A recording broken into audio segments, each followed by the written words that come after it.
As we kick things back off where we left off, you see Grapeshot. His amulet blinks for a second before he disappears. And before your eyes, replacing Grapeshot, you see Edward Kenway pop right in. So now you're all accompanied together in Treefell village here, and it's later in the evening as you sort of were confronting the individuals in question, mainly your druid woman friend that you uh, were pulled her judge, jury, and executioner on the trial there. You guys saved the town, and Ornithel will come up to you all and say, "Well, thank you very much for helping us out, but do you all look like you're pretty beat up? Do you need a place to stay?" Yeah, I think we do. Ah, well, come with me, come with me. I have a cozy little abode here in the head. Okay, Miss sounds like a plan. Ornithella will guide you back towards her chief estate in the back, which is just a larger tree that she lives with inside. You guys are able to lay out bedrolls and such like that in one of the more open rooms in the front, as it smells of kind of like that aging wood to some degree within this tree, but it's not the worst smell for some of you. But if you have anything else that you would like to do during the evening, now would be the time to sort of get your relax and tend to your wounds and stuff like that. As Ornithella will say to you, "Do you all need anything else for the evening, or something to settle down with?" I'm good to pass out a post. Oh, okay. How about you there, Sunnies and Oh yeah, Deary? sure. I think I might be able to fix it. Just the next one. You got any food? Yeah, But have, like, I got food. What do you would like? I got some vegetables, mainly potatoes. what to it. Hmm. I can cook it quick.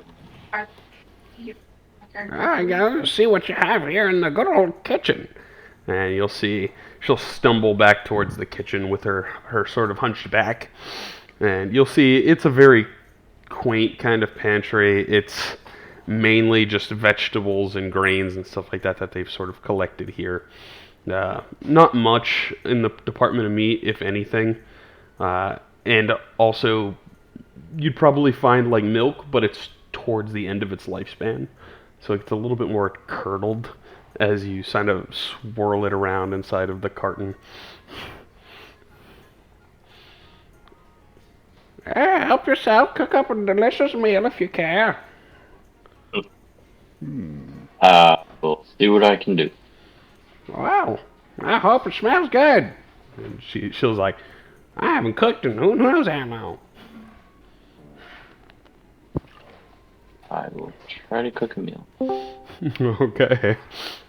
You can give me a check with your chef's tools if you would like. Your chef's utensils. I'm back. Hello, hello. Come back. Oh, So do you need your character? Daniel. We have been. You'll have to release it to Daniel because my computer's not working. Oh, he already has it. Oh, yeah. He said he's got it. Okay, sweet.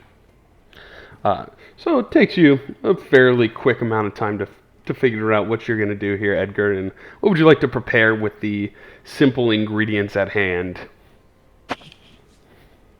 You said it was rice and She has some grains and vegetables and maybe a week-old milk, pushing 2 weeks. What? yeah, I can do a stir fry. Okay. Chunky milk stir fry. Yeah, with some feta, right? That's how feta's made. That's how Oh feta's my made. god, I can't throw up. No, wait. All right, blue cheese. Let me put blue cheese on it. I put blue cheese on the rice. I was going to say feta was goat cheese, basically. Delicious it is. Who puts blue cheese on rice? I don't get. No. What do you want to do with the curdle Got milk, mineral huh? disorder. Blue cheese Really on rice. blue That's just cheese disgusting. on anything other than bacon blue burgers. No, not even that. I'd do a bacon blue burger without the blue. I only Daniel's dad's bacon blue burgers, and other than that, I hate blue cheese. Yeah. Tastes very penicillin-y to me. I wouldn't know. I'm allergic to penicillin, so. Same, but Yeah, yeah. I'll do a quick meal. buffalo with your Yeah. having a little Yeah. bit of blue cheese on rice. Yeah. It might be good. So you cook it up, and it turns out it looks appetizing, and I'd imagine you'd probably give plates to most people, and you'd probably get mixed looks from your companions here, but who knows? It's all in their own taste, you know.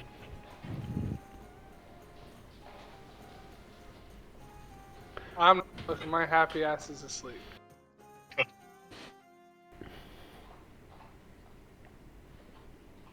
And that is it for me.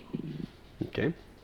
Cordell and Bella, anything else you all would like to achieve in the evening? I think my achievement is going to be to kick back and drink a pint of ale while I am waiting on Edgar to cook us up some victuals. Okay. That sounds good to me. Same for Bella? Okay. So evening comes, and you've had your meals and sipped on a couple of the local grain kind of... It's kind of like a rice beer, very grainy, almost, kind of closer to sake, but not as alcoholic. But you guys have a little bit of your grog in your meal and start to settle in for the evening before you get a nice, well-deserved rest. And when you wake up in the morning, you'd probably note that Ornithella is not around, and she would have left a note for you hanging on the door. It says she had to run to take care of some business with some of the local folks.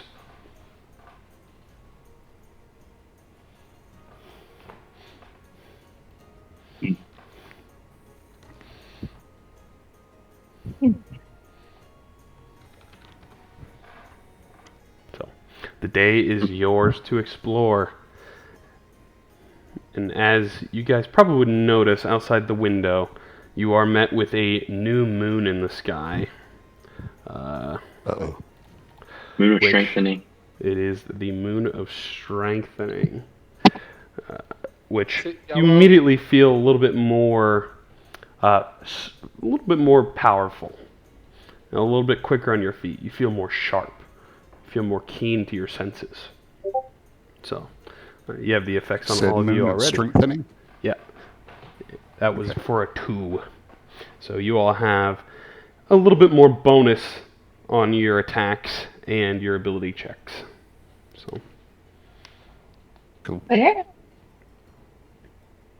but let me pull up the map for you all here so you can get a sense of where you are. The Miniverse map. Move that over there. So you guys are currently, I put the little portal down as your guys' icon, within Treefell Village. And last you heard, there was a lead about some children that seemingly built a treehouse with the aid and assistance of an elderly woman. And that kind of rang a little bit of interest into each of you. And you would also notice currently, your Planeswalker amulets are not lit up. Seemingly knowing that there is something to be fixed here. Whether it's that, you're not sure. Hey, Where's this tree house? You heard tale of it being in the village of Cork, which is about a half a day's travel to the southwest of your current position.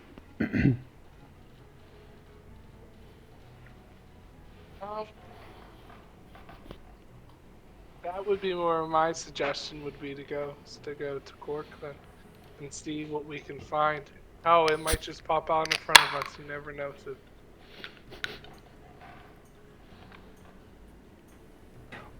Well, I think that's a good idea. If that's where the old lady, who's doing strange things like helping kids build tree houses, if that's where it's taking place, that's where we need to go. Or at least that's where we need to start. Edgar Bella, do you agree?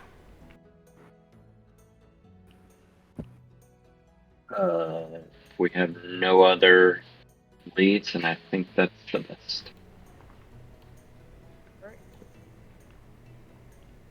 To Cork we go. I don't know how we got there though. Okay. So y'all just taking off on foot and just walking down there. Shouldn't take you too long, you feel. Yeah. Who would like to helm this endeavor, this hike? I will. Okay. Go ahead and give me a survival check. Is that a D20? Yeah, it should be on your skills tab there.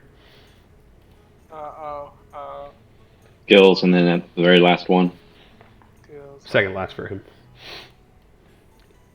You got thieves' tools. Oh, yeah. And then just drag You should that be able number to onto the chat or double click it. Yeah. Double click the plus or the minus or whatever it is. Oh, I screwed that up. Hold on. Yeah. I'm still. You're good. You should be able to just click and drag it onto the chat too. The +2 number. Where it has that little... Oh, you know what? I was reading this. Okay, hold on. Yeah, you probably hit the red one. No, I did the wrong one. I'm looking for it. Yeah, okay, I'm just an idiot. It's all good. It's a learning phase. It was like a natural 20 with a D4 +2 +2. That is a 28. Count. So, quick and easy little walk. About halfway through the walk, though, you notice it's kind of like a momentary earthquake. But it's almost a different sense than an earthquake. An earthquake vibrates back and forth. This is almost like you're in a car, and then you hit the brakes too hard, and you kind of like stumble forward for a few. It was just a one-time, momentary instance that it sort of catches your attention, and you know that it is something natural that is not an earthquake that just occurred.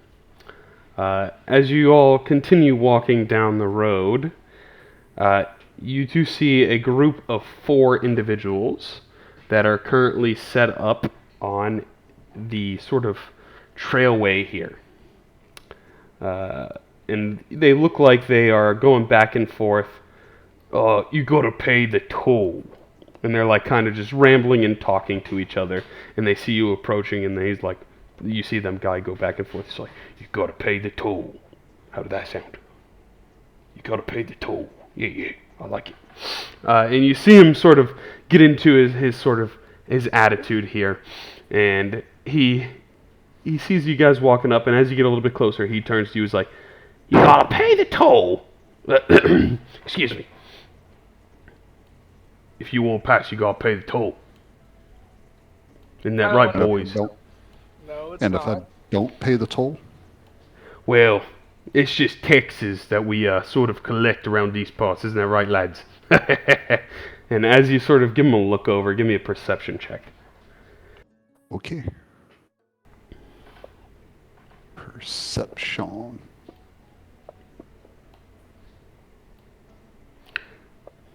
Oh, you know what? I did not click on the thing.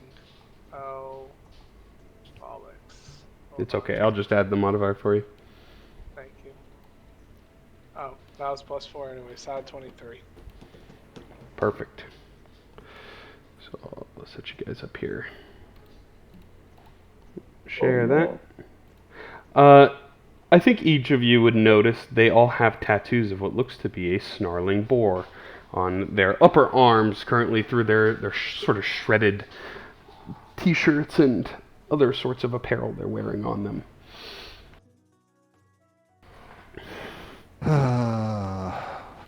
Really? We're just level 2. These guys are gonna upset us. Yep. No, we're gonna kick their ass. Oh, What did you Hold just on. say? Hold on. What's the toll for again?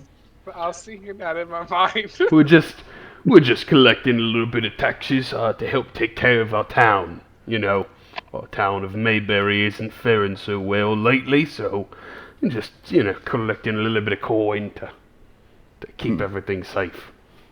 Did you say Hold on. Mayberry? That's correct. Well, from the looks of you, it looks like it should be called Don't Berry. Don't bury what? Don't bury your mama in the backyard, fool. Oh my God, he rap got it. You hear the other guy in the back. Oh, I think he did totally. You'll see the bigger guy sort of step up to you. So you paying the toll or what? Is there a way I can put my dagger, I think of it as a hidden blade, and just stab him in the throat? No. Give me if that's what you want to do, give me a stealth check. Well, it was either going to be John or me. I was going to handle it a little differently, but basically the same action. Okay. Shit, I had to get a freaking terrible score. So you move up towards him. Well, you giving me your coin? It's 1 gold per person. Oh. That's a ripoff. Oh shit, Jill! Hold on, Jill, get out from here. She went behind my computer. Sorry. She eats Is she a cords, cat? and I didn't want her to eat my Yeah. cords. Yeah. Yeah, she's my cat. One of three. I just saw You're a a tail good behind man, my John. monitor. Okay. I got 3 fat cats. I love them all dearly, but Jill's a pain in my ass when it comes to that stuff. How do we know that the gold will get to the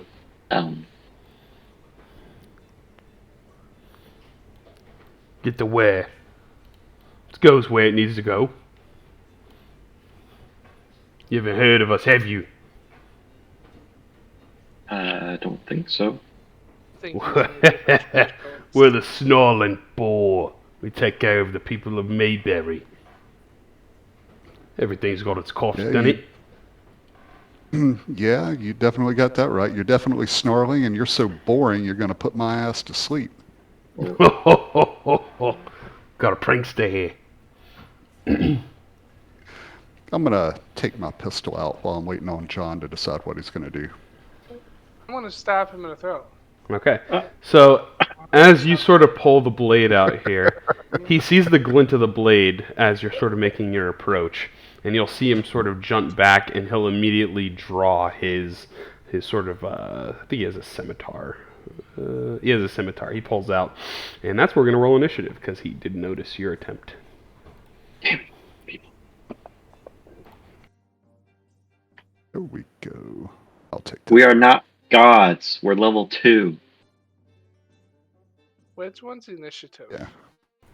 Yeah, but I am level 2 with an attitude. Thank you very much. On the main page, you have an init box. Just double click that. There you go. Besides, Oh, no, wrong flying one. puts me in a bad mood, and I needed to, I take know. out a little stress. Reroll that. There you go. Damn. That's also an intelligence. Nope. How do I have 2 intelligence? INT. Right in the middle. It says the init Yeah. in the middle. I have. INIT. Oh god. Yeah, you rolled the save is on the right side and the abilities on the left. The init is in between your AC and your speed. Did I just roll it or did it not go through? Click it again. Dang. There you go. It's okay. You got it. Nope. Okay.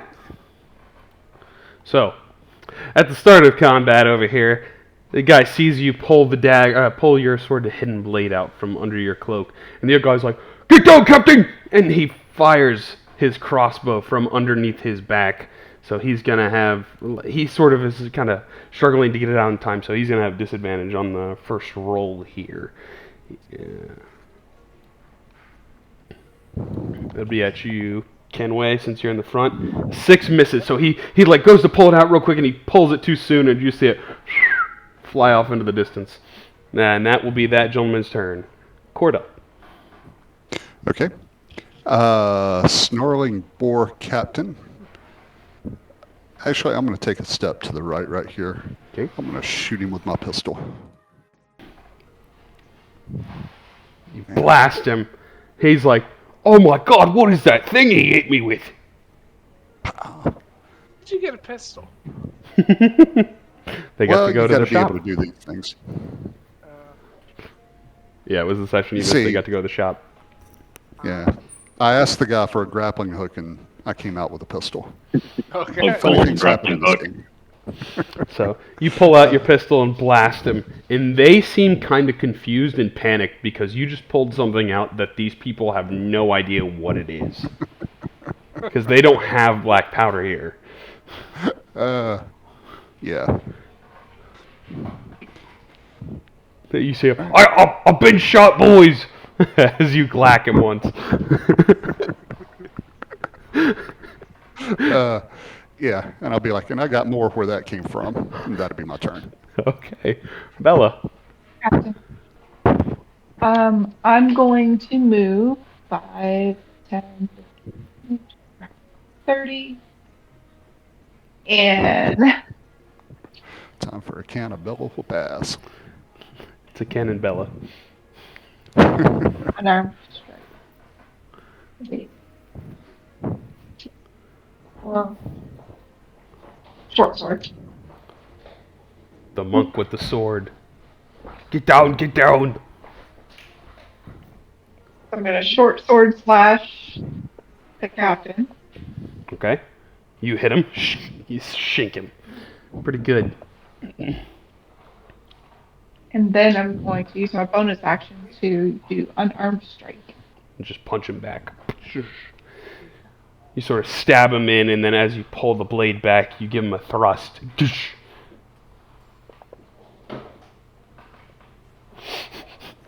That's some good damage.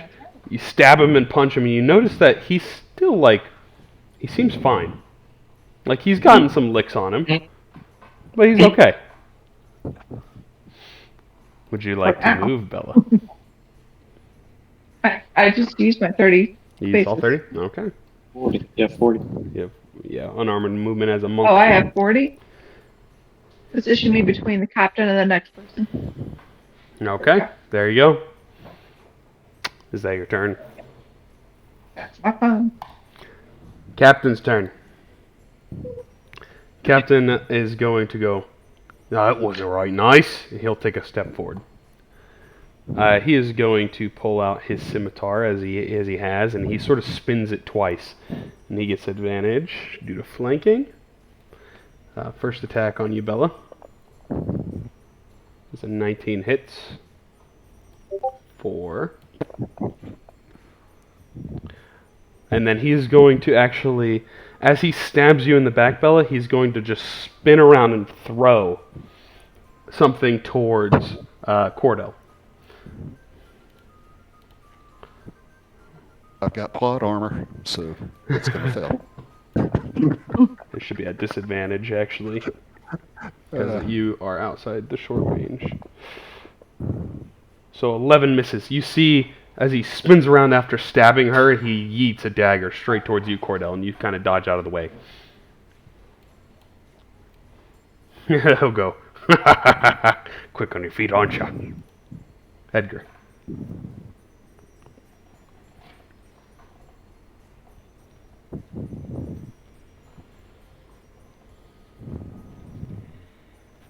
We really need this violence. You lassie started it first. I started. Apologize for my compadre.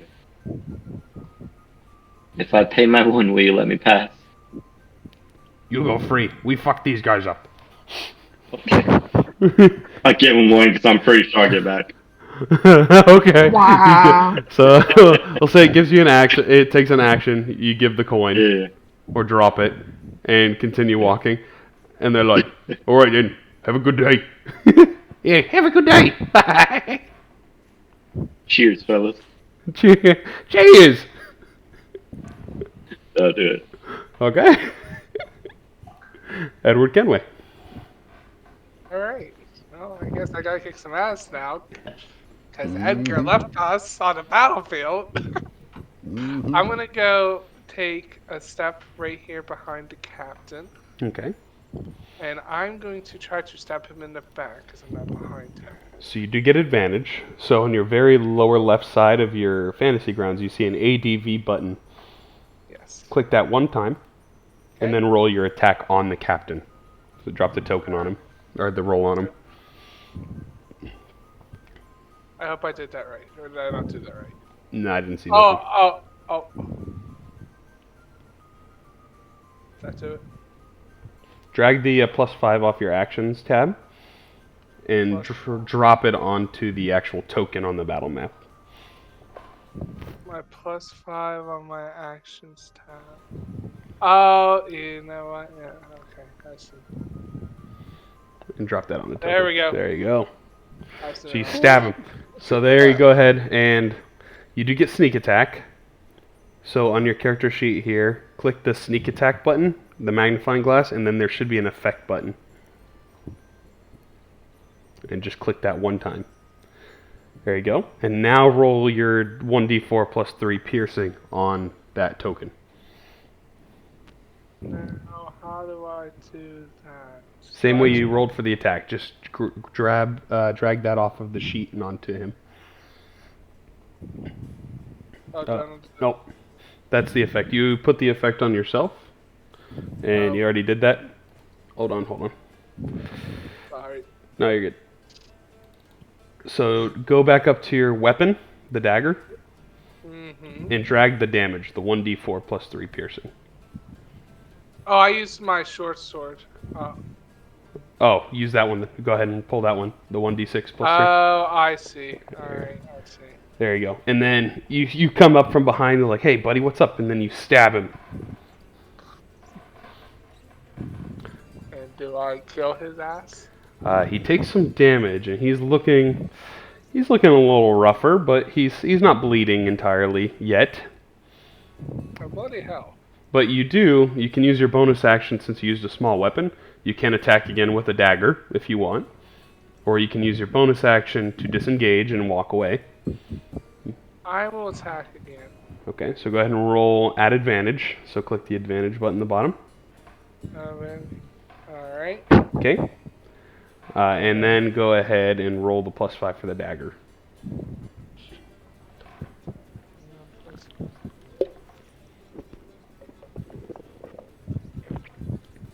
That hits again, so go ahead and roll the damage for the dagger.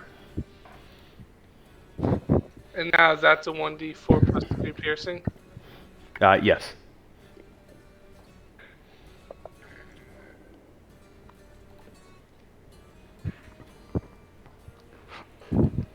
And there you go. You pull back with your second attack on your dagger, and you stab him, and then as you pull back, you see some blood on the knife. So he's bloodied, and by the rules that I go by for D&D, bloodied means they are past half health.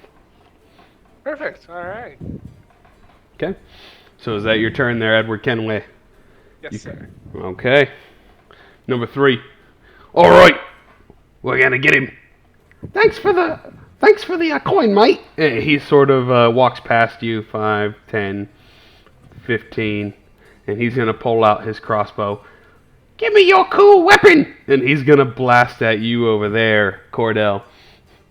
He seems very intrigued by your dope weapon.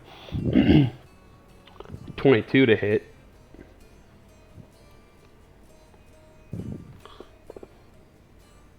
Oh, 9 damage, massive. And that will be that guy's turn. The other guy's like, oh, no, I want it. Cheers, mate, for the coin. And he walks over. Hey, you, get away from the captain. And he is going to pull out his scimitar and try to slash at you there, Edward Kenway. With a 18 to hit.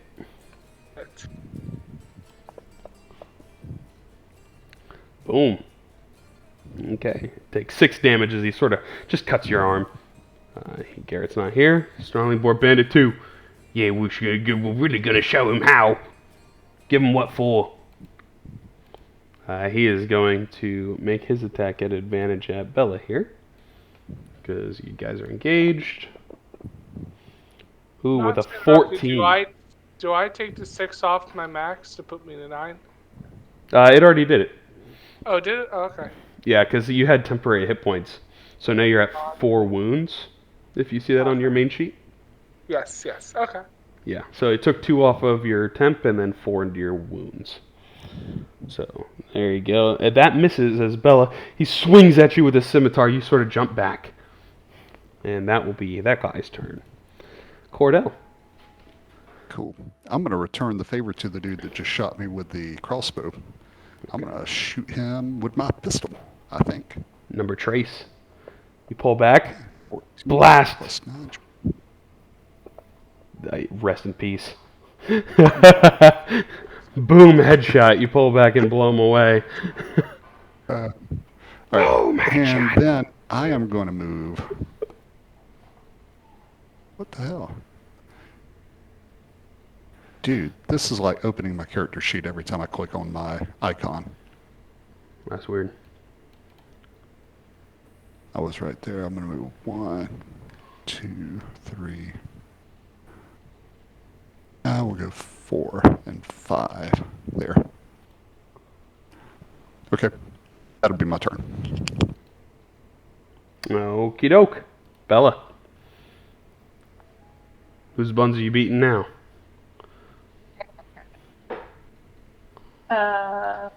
Continue. Slash at the captain. Okay. Captain time. Captain attacking. 24 hits. Whopping 7 damage.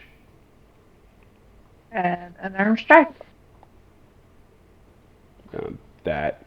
Kill him.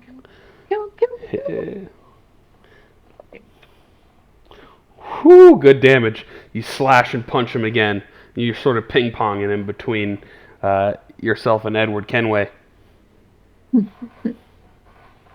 Alrighty.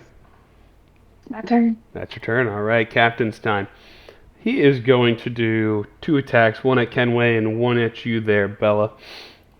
First one at Kenway. He swings around with the sword and cleaves straight into you, Edward Kenway.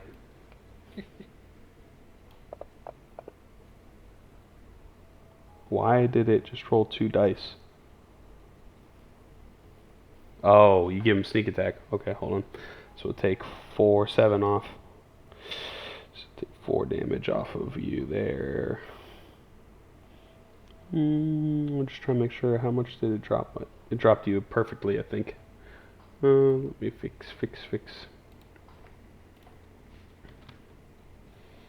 And you are no longer unconscious.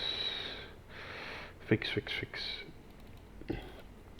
So he slashes you once, and then he spins around, and he's going to slash at Bella at advantage. You're a feisty one, lass. He swings, catches you for a whopping 6 damage, and that'll be his turn. Edgar.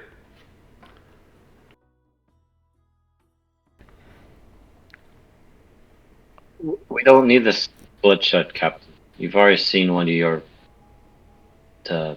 compadres fall. What do you Is this mean? what you want? He spins around. Oh God, Jacobson! We don't want to kill you if we don't need to. And you said you're doing this for your town, right? Indeed I am. Then what will your town do if you die? Give me a persuasion check.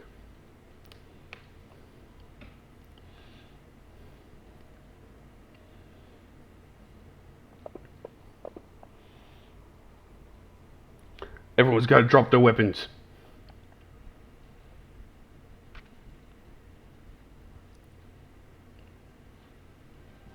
Drop their weapons and we'll let you pass by. I'm not dropping my weapon. I mean, either. Although There's my weapon, How do I know they're not going to turn around and just come sneak attack us from the behind with us being naked? That ain't happening. They drop their weapons and they walk away and they never do this again to someone.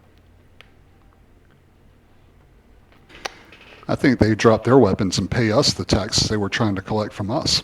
Yeah, I agree. I agree with you. Is there anything else we you're all gonna... drop our weapons now. Can we stop the fight? Not till you Everybody. do. You didn't pay the toll, which helps a town. I paid the toll. You blokes over here tried to stab me. If you drop your weapon first, I'm sure my friends will drop theirs. No, you blokes started this. It's on you first. That's the parlay.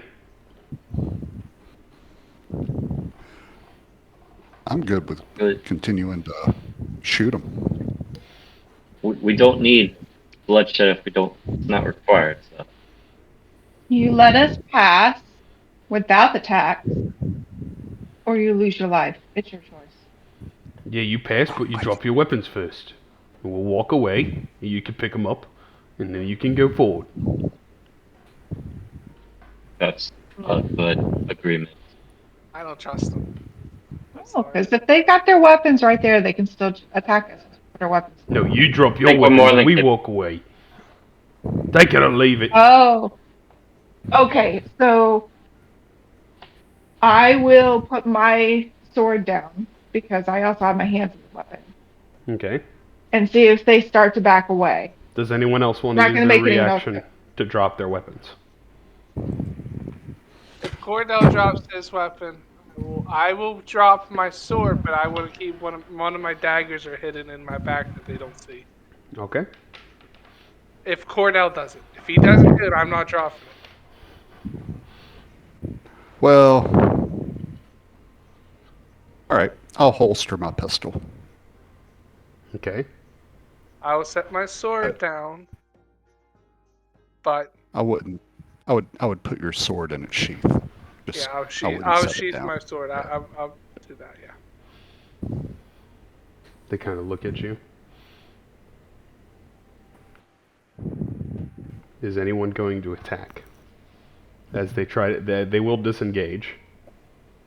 They disengage. They walk away. Yep.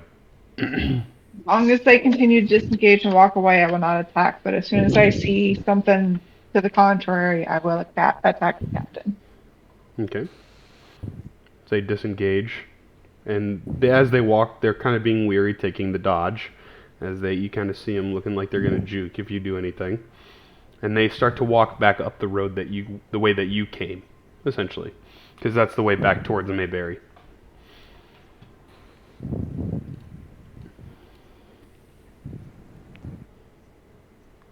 I guess we disengaged.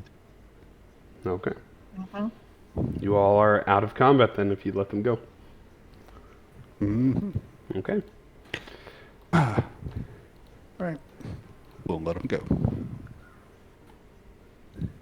And then I'm gonna pick up my sword once they're like away, and I'm gonna laugh and be like, "My greatest weapon is this." Like I never drop my weapon.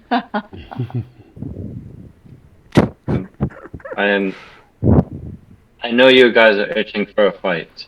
But I've seen what happens when people just go around doing shit. It doesn't end well. Doing shit, we were protecting our money. But they were protecting their town, though. No, they weren't. So they say. No, they're What? thugs. So they said. They're thugs. We don't know that. We just met them. Exactly. So we don't know if they were just saying that. We'll see. You all have insight checks, just to remember. I'm sure we're going to see them next time, so next time you can figure it out. Well, why don't we do this? We have a dead body next to us. Let's loot him. Let's see if he was a thug or not. Maybe he'll have something else that will tell us. I have no need to loot the body. They they approached us. They demanded money for no reason under some guise of helping the town. If I felt threatened and I didn't like it, so I took action. But as you also see, I don't necessarily need to keep killing things or to keep on with the action if we have a means to achieve a peaceful resolution. But Edgar, there may be times where your pacifism doesn't work for us. That's all I got to say about it. I'm not against fighting. I just don't think it's necessary in all occasions.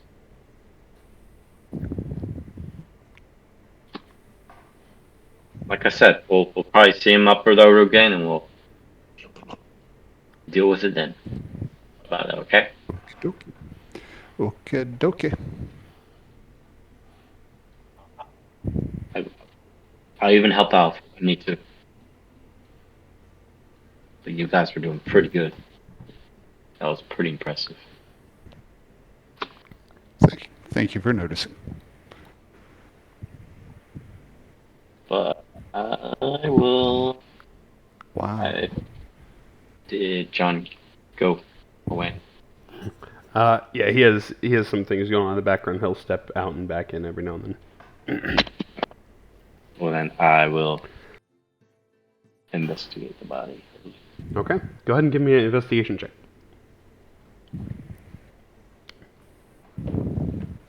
Good. Good. Investigation. With my -1. Not hard. You find a scimitar and a light crossbow with some bolts on his body, in addition to 3 gold pieces. Hey.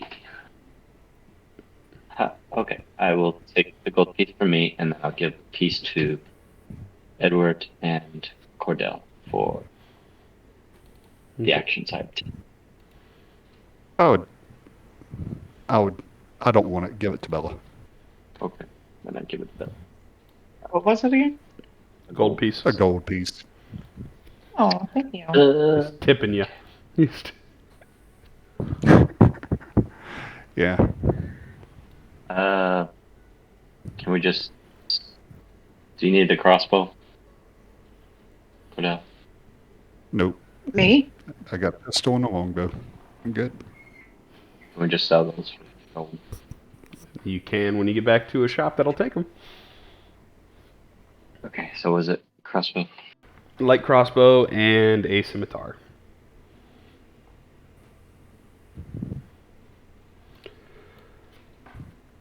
Scimitar would be good.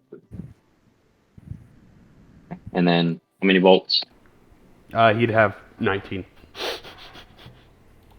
Yeah. The 20th bolt is, stuck in my body somewhere. That was precisely my mindset. You notice they're probably not like metal bolts that you're used to. They're probably just like made out of pure filed down twigs, like sharpened sticks. Because this place is very simplistic in nature, and you'd probably assume in different parts of the miniverse here, it's even more so probably rudimentary.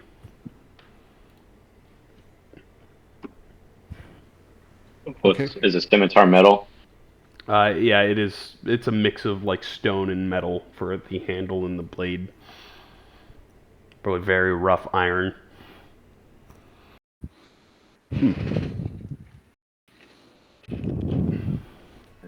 And I guess we'll proceed. Okay. I So you went guys- back at the house. I gave you a gold piece. I put it in there for him. Do you need a scimitar, Johnny boy? No, I'm good. Alright, who was helming? It'd be Kenway. Who be what? You were helming.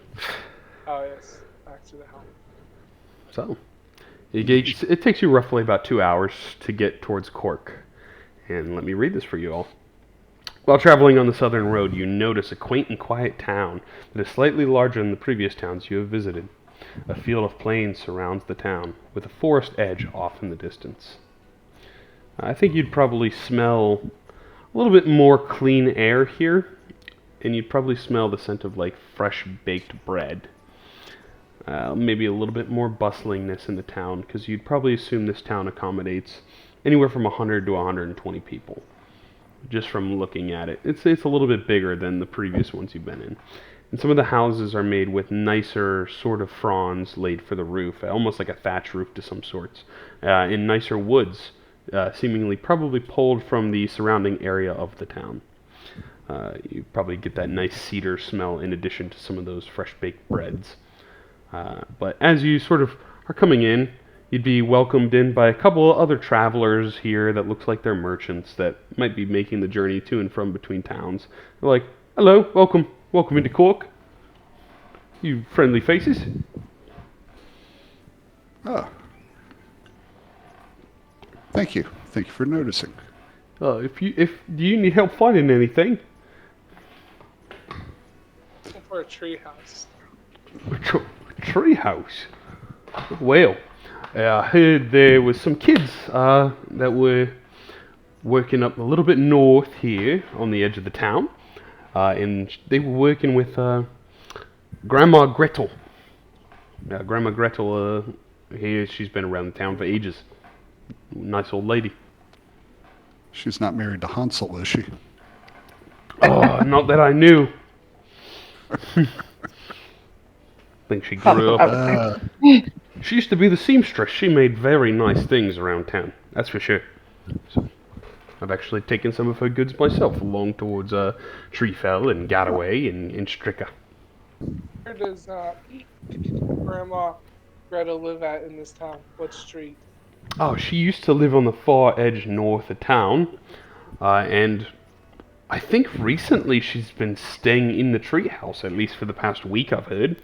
It's been kind of the talk around town. It's not quite right, if you ask me. Is it a massive treehouse? I haven't seen it with my own eyes.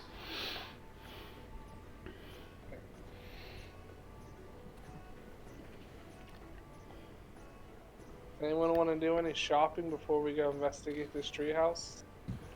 Nah, Lewis isn't here, so we'll forego the shopping. We got everything we need. Alright. I do have to question. Oh, yeah. What about healing potions? Yeah, What- we should get a healing potion or something. What is a healing potion? Well, I guess. Oh, if you don't know what that is, then we don't need to stop there. If he doesn't know what it is, they probably won't have any. Do you have a Yeah, shop? exactly. Oh, yeah, we have a little general store in town that I sell to and take trades from every now and then.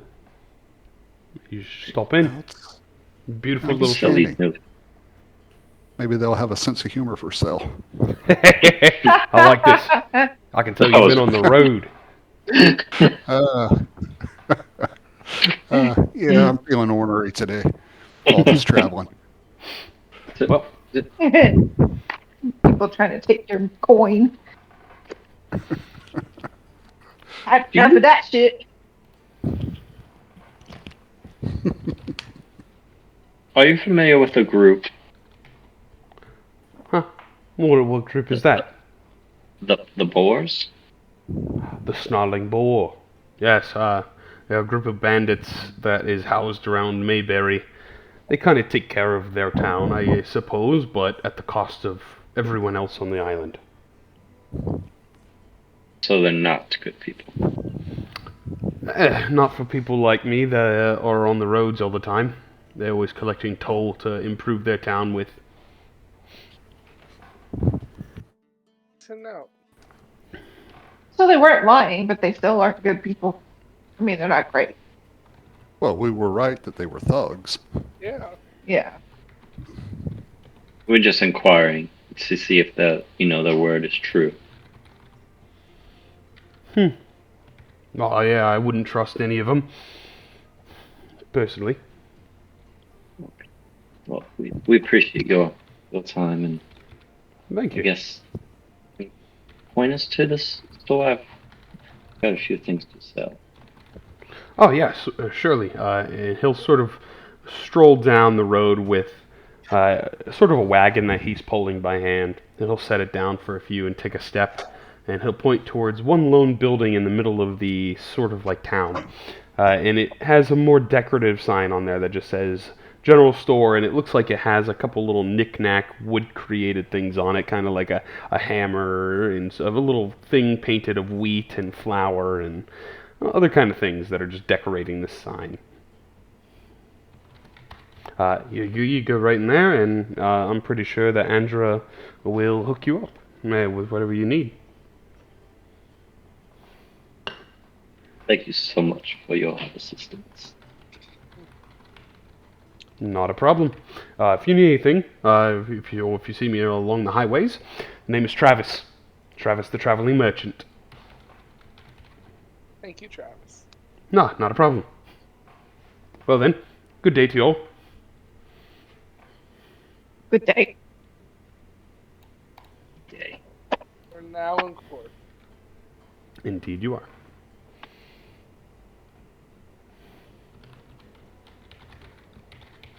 So I guess we go into the general store. That's up to you all. I'll go in because I want to see if they have anything healing related. Same. Okay. Yeah, you step into the store and you're met with a ding ding, and you'll hear, 1 minute. You'll see this woman sort of step back from behind one of the shelves, and she looks like she's been crying, and you can definitely tell like a sort of drained energy coming from her face. She's a little bit middle-aged woman with longer brown hair, and she turns to you. Hello, my name is Andra Mollygen. I don't believe I've seen you before. Is there anything I can help you with? I can do Do you both. have any healing related So items? what are you asking? Salves, we do have some herbs maybe that might be of medicinal property, and we have a kit in case you injured yourself and you need to wrap up your arm. Is that what you were looking for? Do you have gunpowder? What is this gunpowder that you speak of? Cordell, do you have any extra gunpowder? Nope. I was gonna say I can cauterize my wounds. In the high sea, sir. She kind of I'm looks at you going and to ask- blinks. I'm going to ask if they have any navigators tools or. Are you looking for a compass? Hmm. Yes. Among other things. Compass, navigator tools. I don't believe I have a full set on me. I do have just a compass and a map here if you need. If that would provide assistance for you. Yes. How much is it? Both. She'll count on her fingers. Let's say 4 silver pieces, and they could be yours. All right. I'll take both of those. Do you have any cartographer tools? Um, Oh, that's what. Yeah. Do you need some ink pens and pencils? Sure. I'll take that one of each. 1 extra silver piece, please. All right. They are yours. You can add those to the inventory. Simple compass, Thank you. blank map, and sort of pen and sort of form of pen, a charting pen. Thank you. Not a problem. You have any health potions? What are health potions? Never mind. Thank you. Oh, must be a new thing. I'll be on the lookout, dear. Don't worry. Thank you. Is there anything I else? got a off-related character question just about D&D. Okay. You know, like in Skyrim or Oblivion or Fallout or any game like that, you can just walk into a store and rob the place, or you can sneak in at night and rob a place. Are you able to do that in this? You can. You can certainly try. Wow. Curious. No, no. Decides to roll in on D&D like a boss. Mhm. You can certainly Give me try. all your shit. Some places are easier than others, but there Some is people always a just need consequence. armor. I was about to say that's what people need to learn, that there are consequences to your actions. I was just curious. Like, I was just. I, Mhm. It is a No, possibility. That's what they Remember, all though. say until they go on their first murder hobo spree. And remember, you're dealing with Pat, like behind the scenes, not just random AIs. So he could fuck us up here. Pat and I already had a conversation earlier. He steals Oh. one thing from the general store, and all of a sudden there's like wanted posters up of him in the Capitol. It's like, What? look out for this guy. Look out for him. He's coming for your doors. Arrest on sight. Weird. Why do we have a 5-star wanted right now? You said your name was Andrea? Andra Mulligan. Or Andrea. Sorry, we were just, I guess, met your friend outside. Wondering. Oh, Travis. A wonderful fellow.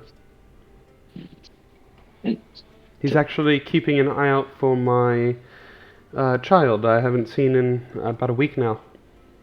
Oh, that is. Something happened to your child. Yeah, he went off into the woods to the north, and I haven't seen him since. Did you go to that bloody treehouse? There's a tree house. Supposedly. I haven't heard of any such tree house. Well, we're supposed to investigate it. Travis knew about the treehouse. He did know. Yeah, Huh. he knew about a treehouse. We're gonna go look at it. But what's your kid's name? His name is Jeffrey. Jeff. Is it last name Dahmer? Mulligan. Mulligan. Your name Jeffrey Star. Babynames.com. Jeffrey never fails.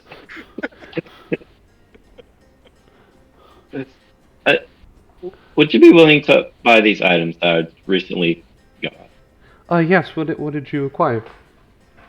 I got this scimitar. Scimitar in used condition. Well, I guess you can say used. It looks fairly used. Well, you know, I'm seeing how much they're actually worth, and she'll probably just mark them down slightly. 25. 25 for a scimitar, and 25 for the crossbow. small crossbow, or a light crossbow, excuse me. He wants 30.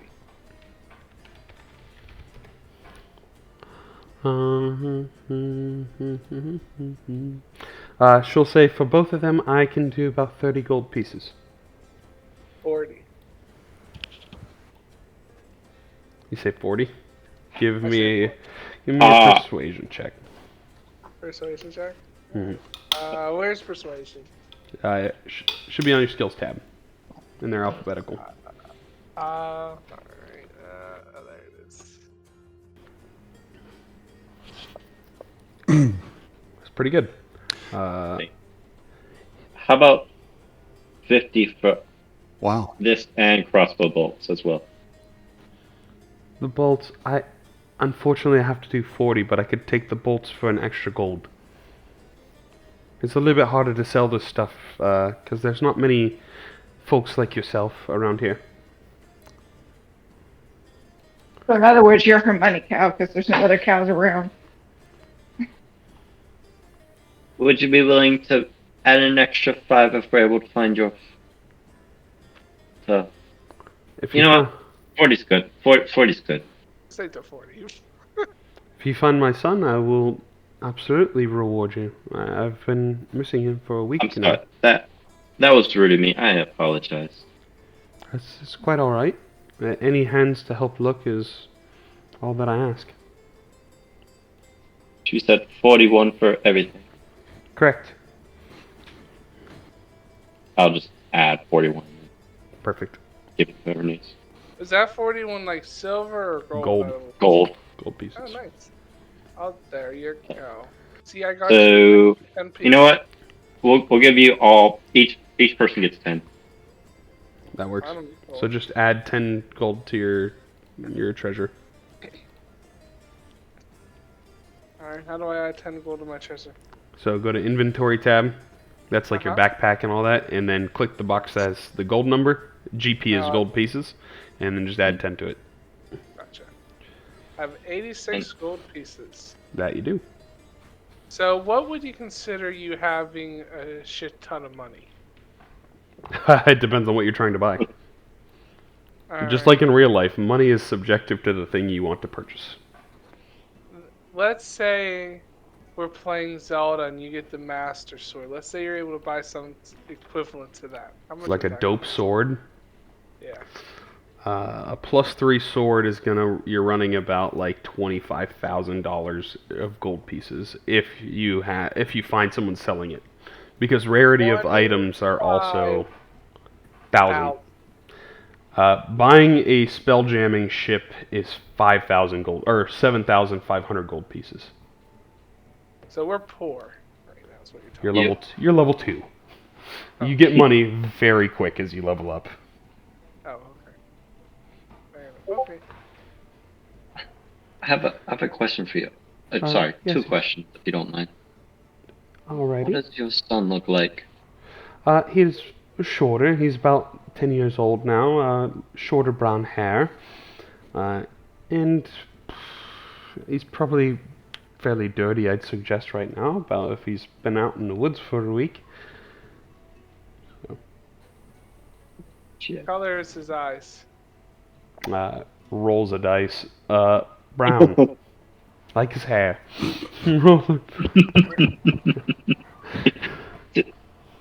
Do you know anything about the Snarling Boar group? I haven't had a run-in with them, but I've heard of them, yes.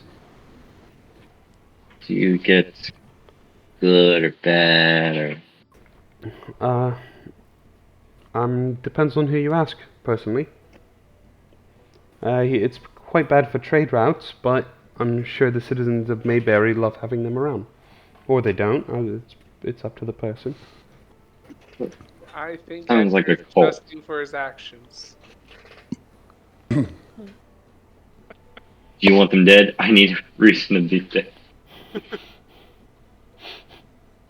So anybody outside of Mayberry, they're terrible. Yeah, I mean, they affect a lot of people outside of Mayberry. They tend to stay away from the capital of Dugrin, though. From what I hear, just because they don't want to get in trouble with the local law there. They'd probably get outnumbered and outran. Is Mayberry full of lots of bandits? Well, if you want to account the Snarling Boar as bandits, then yes. Mm-hmm.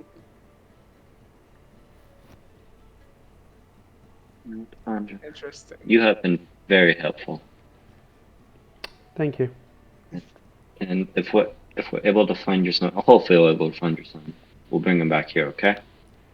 All right, I'd appreciate it. And you said there was north. North of the town, yes.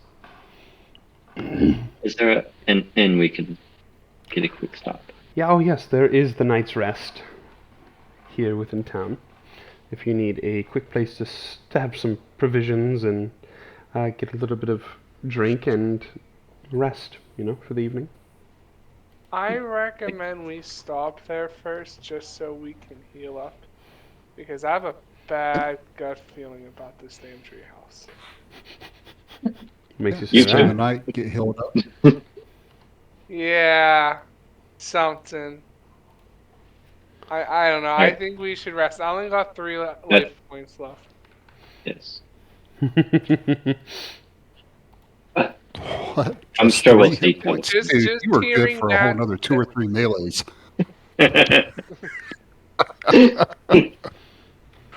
Put me in, coach. I'm only missing a leg.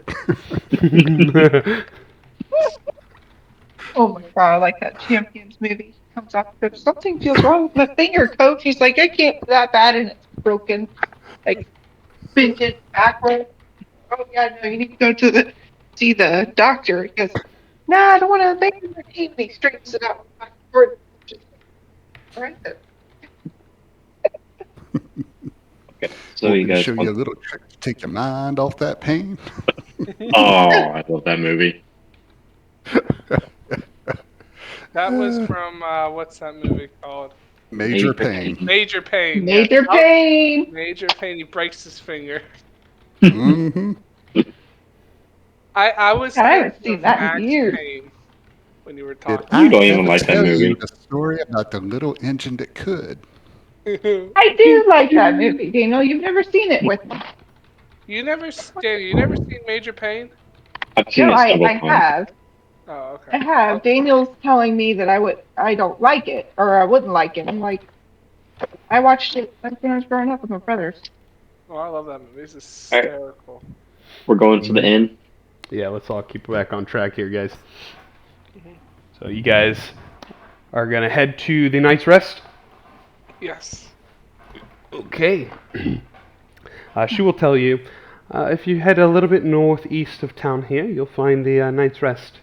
It's a quaint little place run by Mabel. Maple. Gotcha. Maybe. All right. Thank you so much.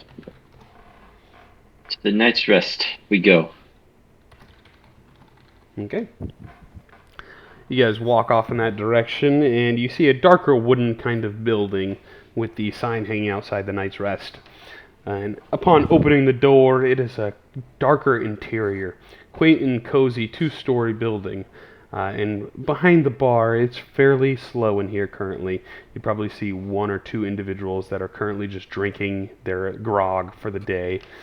Because it is about midday, lunchtime, 12 or 1. And you guys see them drinking their grog, probably shoveling in what looks to be like mushed peas and probably some sort of pork cutlet. And you'll see the individual standing behind the bar. Also looks a little bit weathered and kind of tired. It looks like she might have been crying as well.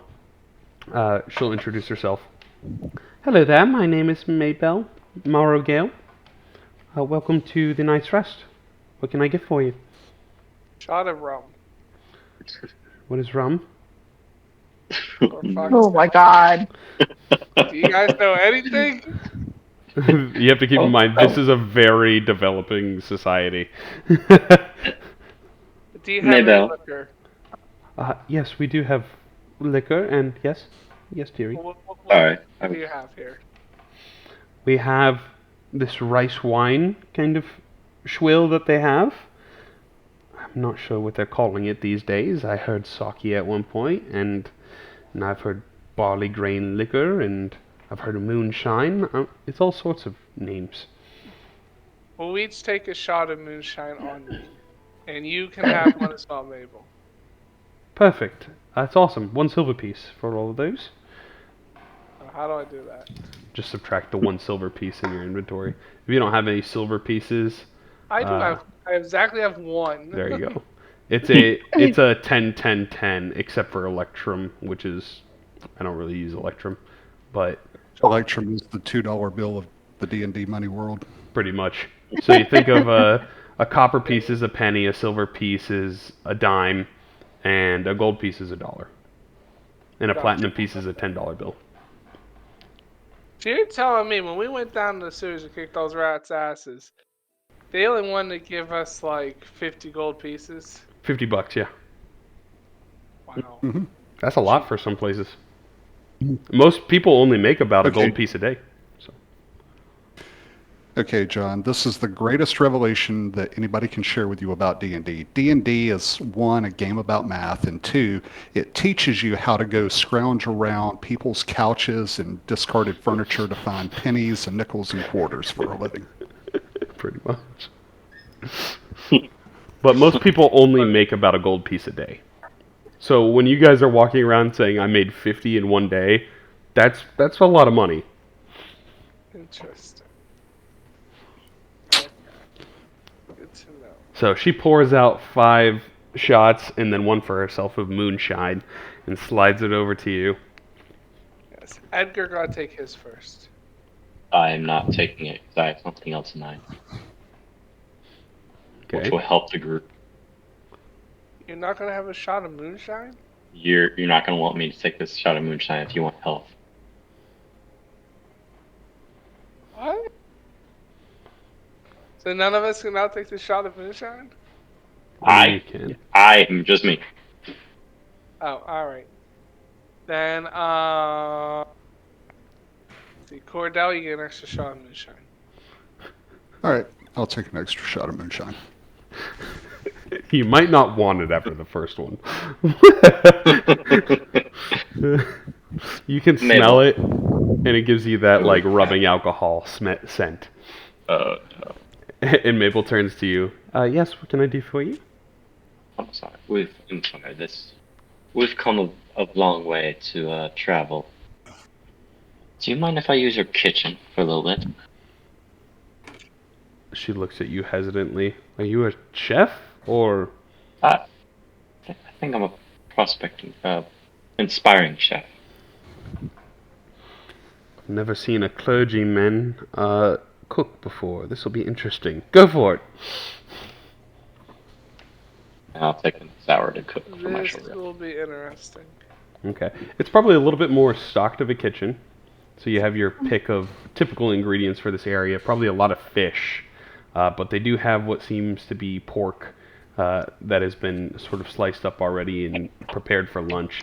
A lot of other grains and a lot of mashed vegetables that are kind of stored away. So you'd have your pick there. I'll just do like a chicken and rice. Chicken and rice? Or Can I rice. add blue cheese to that while you're at it? Nah. God. So you cook up a quick chicken and rice. Go ahead and give me a chef's utensils check here. Alright. So I don't actually need to roll for this, Okay. for the effects, but I can add to give her a meal, just for allowing me. I mean, I just want to see performance-wise how good it is. Alright. Yep. Let's see. Okay. Yeah, the meal turns out pretty much like you envisioned it, and you cook a delicious sort of chicken and rice that's been probably tossed with some mushy peas that were sitting around, more traditional to their place and untraditional at the same time. So prepare this perfect meal for the scenario. So I will hand Mabel her meal Oh, yes. if nobody else do anything for their short rest. Here, Mabel. Done this for you. I'm waiting on you Allow to me. serve up the dish. And I will serve up the other 3 dishes to you. And if you guys are using your hit points, you get the effects of chef hit and sugar, spice, and everything nice. Nice. Nice. What So does that mean? you are taking a short rest.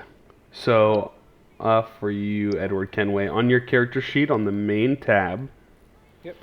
on the very bottom of the main tab, you see HD, which is hit dice. You have Yeah. two. You have 2 of those there. So you can drag one of those onto the chat, and it'll heal you. I'll click the short rest button, so you all get your short rest abilities back. Where's the short rest button? I did that. Don't worry about that. Oh, alright. And you can also roll in. Oh boy, you should only. Okay, so you already did that there, Yep. Edgar. Yeah, gotcha. Okay, so you can roll as many dice as you have there, Edward Kenway, which you rolled 1, and you're still not full health, but you can roll an extra 1 if you want, and you get them back on a long rest. So once you take a long rest, you'll get all of your hit dice back. Okay, not bad. So now you're only 1 wound. Good deal. Well, if he used his last dice, he gets the 1 more hit point for sugar and spice. Because it's 1 extra HP per hit. Gotcha. Boom. So he's at full. Alright, thank you. Yeah, so he's all full health. Does Bella want to use her hit dice? Yes. 4. So you're at 4. Boom. She's at full. Yeah, you're at full. Yeah. Everybody's at full. Perfect. So you all had a nice meal, and Miss Maybell is like, I do say this is pretty good. Haven't had quite a meal like that in some time. Normally eat with my daughter, but I haven't seen her in a week or so. So you see Let your me daughter. guess, is she at a treehouse? She did say that she was gonna hang with some friends, and I heard talk that she was with possibly Grandma Grendel Giddelwell. So Is it's this a tongue grandma twister. stealing kids now? Stealing? No, Why? stealing, yeah. Because everyone we seem to run into, their kid is with his grandma. Oh boy, I hope not. She's been around the town for 50 plus years at this point. She used to be the seamstress. It's just. I just heard talks of her helping possibly build the treehouse, and I just haven't seen them since. Speaking to the group, not Mabel, I think Granny is going to be one tough bitch. I think seamstress code word for witch. Witch bitch. What is your daughter's name, Mabel? Her name is Penelope. And we got a Lewis.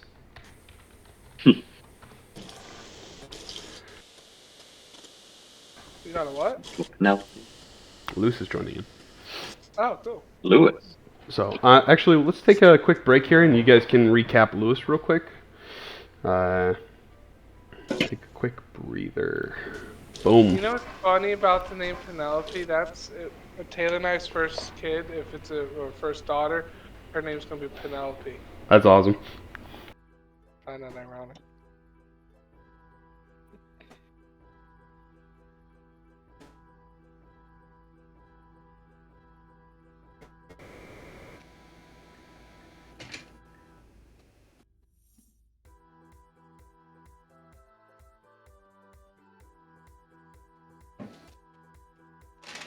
Okay.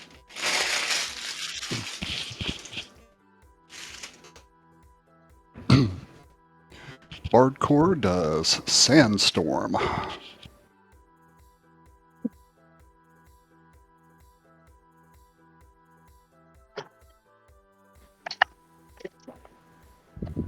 Break it, I'll be back.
Nice.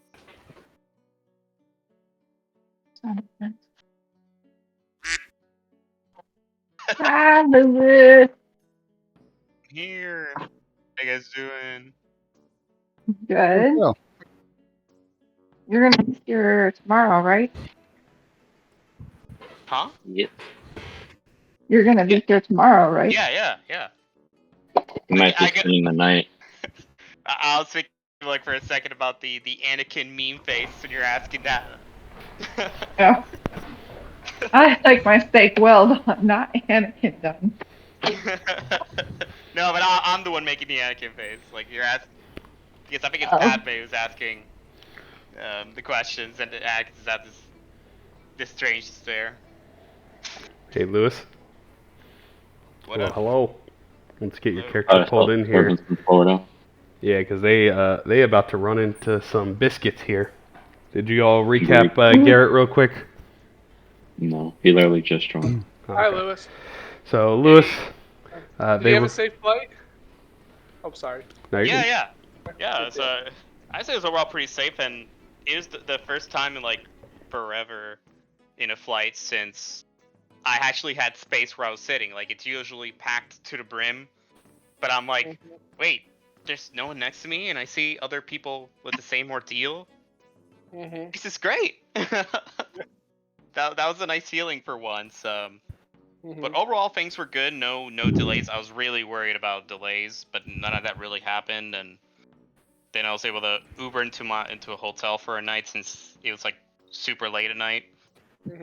And now I'm at my sister's place, and I didn't think I was able to set up D&D, but the Ethernet cable seems to be working. Connection looks stable enough, and I'm hoping to play, and Okay. I'm glad to get some combat in, and I'm glad my fellow rogue buddy is here. They're gonna need you, that's for sure. It's like So- we need Tell us parents something, come and Pat. kick ass. Yeah, they're definitely gonna need you. So, Alright. Let me see just these to give modules you are load up. quick recap here, Lewis. They just came from Treefell Village to Cork, another little village, and they ran into a roadblock along the way of some bandits that were collecting a toll. They fought some of the bandits, killed one of them, and then they made a parlay, and the bandits went on their way back to their hometown. They came to the town here in Cork and were talking to some of the residents, telling them that their children is missing, and they're probably with Granny Grendel Giddlewell. And most likely in a treehouse to the north of town on the tree's edge. I see we made it to Cork. Yep. So have we seen the guy? I can't remember his name right now. The guy I interacted with a lot, who actually stole the ceremonial dagger. You guys did not visit him in the morning, actually. Okay. But you know he also has ties to the snarling boar. Yeah, because I would imagine at some point, as we're probably heading towards the next destination, I'd be like, oh Edward, gotta tell you about this. You gotta know about the surprise party. And it's how. Oh, sorry, go ahead. Oh. Was that the those bandits we ran into, the snore? No, he's talking about a different guy from the last Snore. the snore. So they ran into another individual last session, and he got to use some thieves' cant, which thieves' cant hides your intentions behind a play on words, essentially. So like when he says, "Oh, we had a surprise party," it was most likely an assassination or a stabbing or a get together or something along those lines that was not actually a surprise party. Gotcha. I'm like, yeah, he's running a party city, and it had great stuff in it.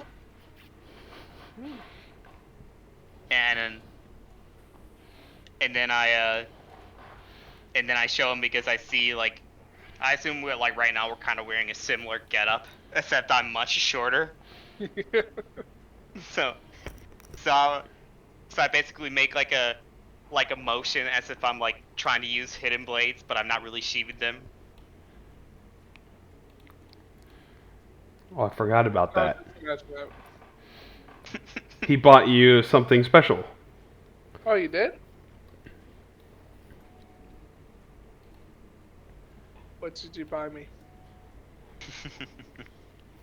Is it a hidden blade? Maybe. Love language. And I'm like, wsha, wsha, surprise, surprise. It's a grappling hook.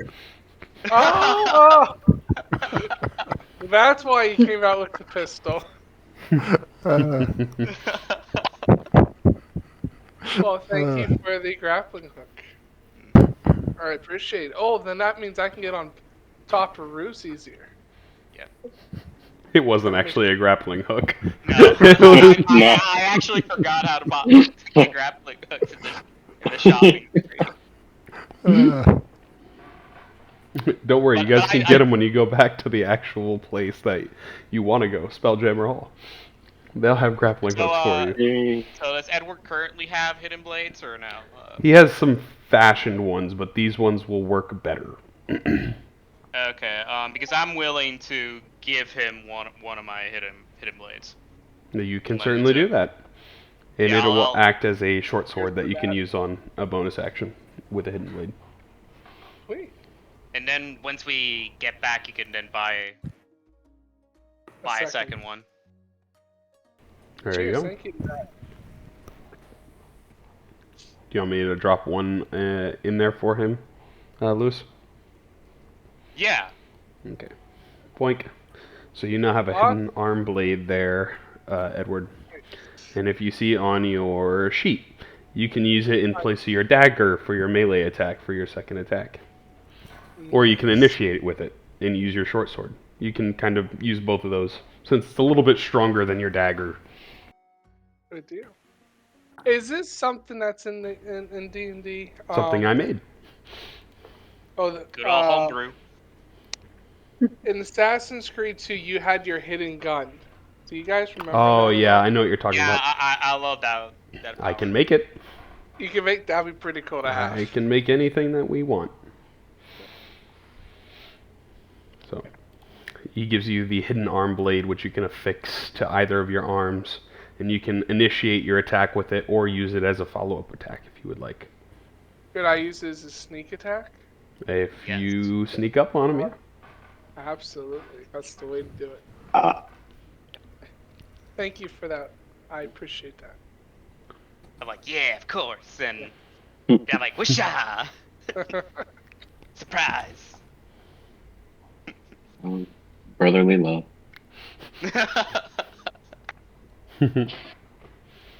So, you all are sort of rested up off your short rest here. Is there anything else you would like to do? So we go to this tree house. It's currently about like 2 o'clock, so 2:30ish.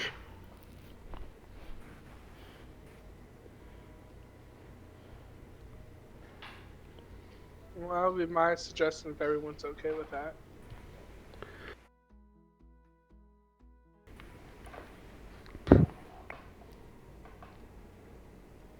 Yeah, if she's taking children, then we can't let her keep doing it.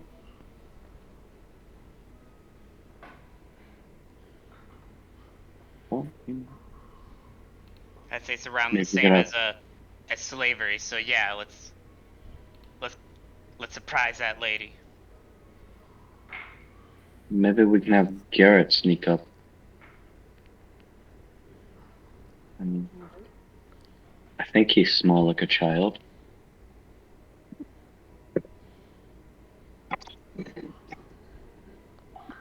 Yeah, I'll surprise her, no doubt.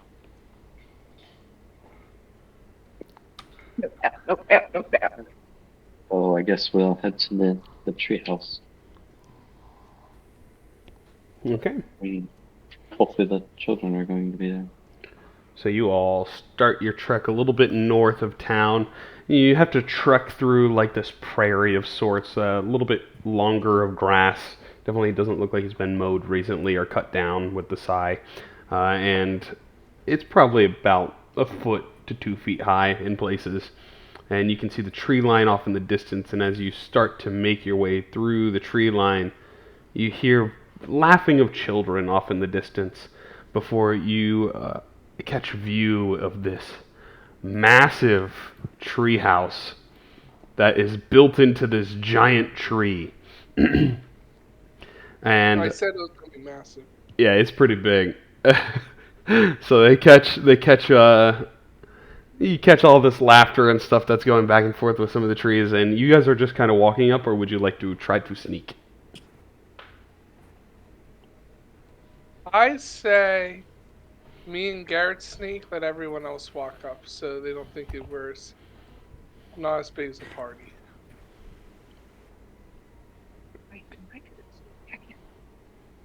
Okay. I like the way you think, boy. So are you going first or going second there, Edward, Kenway, and Garrett? Do you want to lead into this abode or follow? What do you think, Garrett?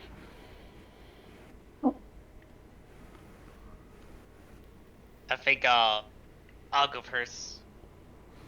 right. She might I'm pick up a going child. to sneak as well because I'm pretty good stealth.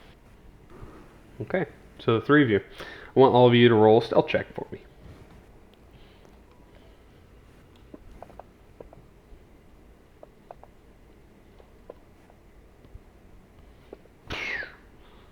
Man.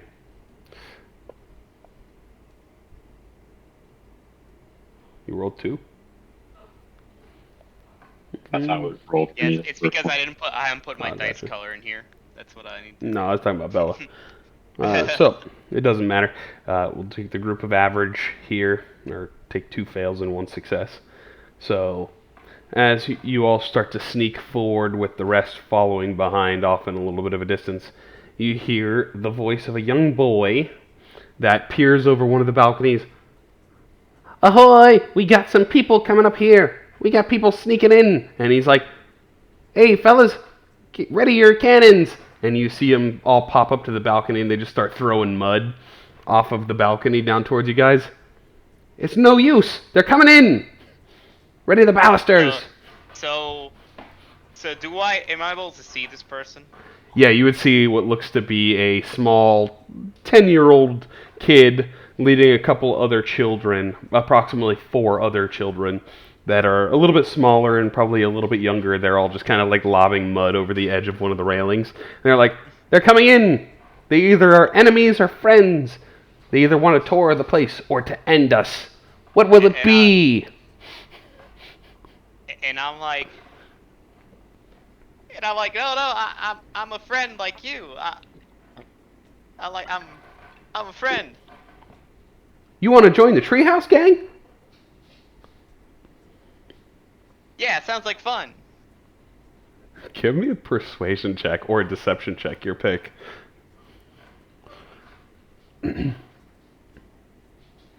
I'll do persuasion, like. Because you also look like a child. And they haven't seen a halfling, so...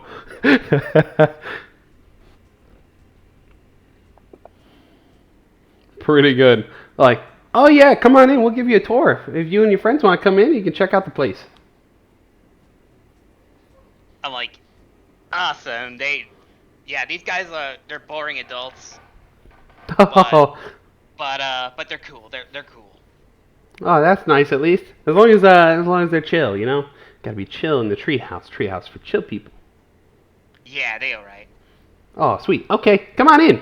Just go up the stairs and come through the hatch.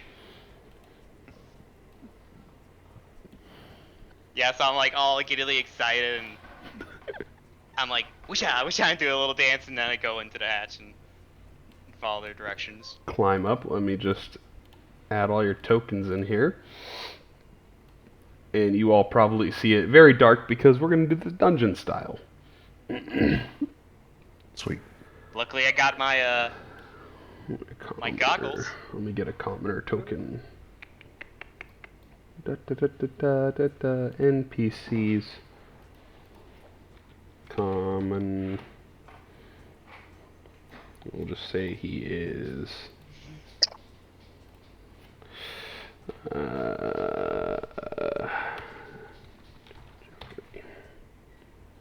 Okay. So you guys open up the hatch, and you're immediately greeted by this shorter 10-year-old boy with short brown hair, brown eyes. He's like, "Hey, my name is Jeffrey. Welcome to the Treehouse." Hi. Thank you for having us. Yeah, we built this. This is awesome. Like, whoa, amazing. You want to see the place? Yeah, definitely. Sure. Yeah, we'll give you a tour. That'll be fun. So he starts walking into the next room here, which you see is sort of like a crafts room, and it's got a couple other bigger tables. Currently, some of the other members are sitting down, and they look like they're packing mud balls together. They're like, we didn't have to use all of the goods. We salvaged some of them. And you see this other little girl that's like, yeah, we didn't use them all. We're good to go. And Jeffrey's like, well, that's great. That's what I like to hear. He's like, onwards and upwards. So you all can move your tokens if you want.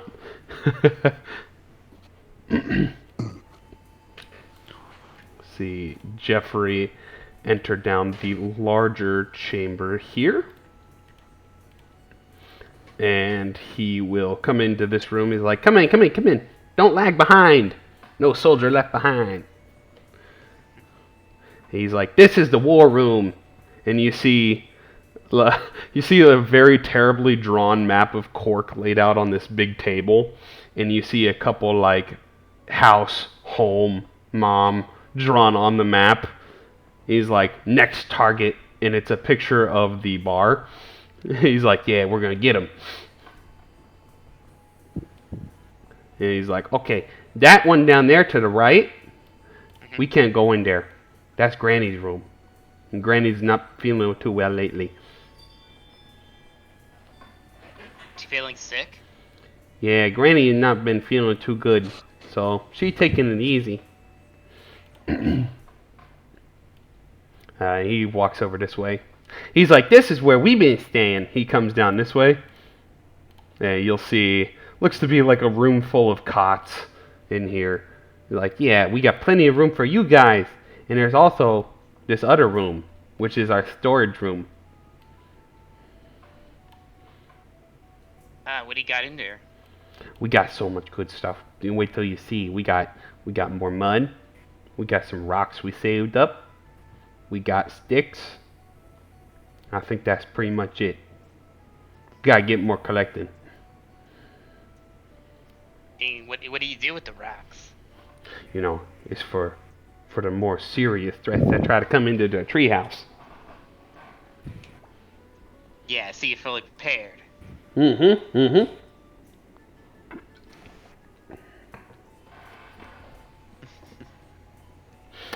Also, I want everyone to give me a perception check.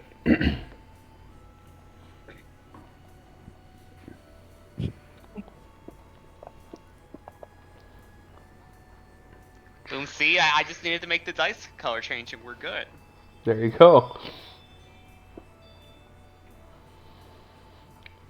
So, Garrett and Bella, you probably notice out of all the kids, they kind of look really weathered, and they look like they haven't slept much in a couple days. Their skin is kind of drooping.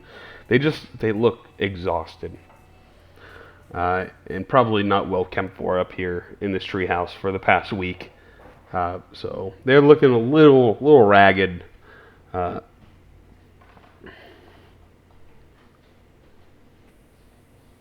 Probably the more notable thing that you pick out of them.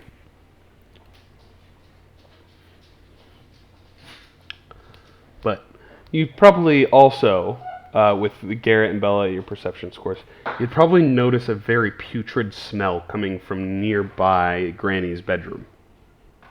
It smells decaying. Almost like meat that's gone bad, spoiled. But it's only as you get closer towards the door to her room. Probably catch a whiff of it from under the door.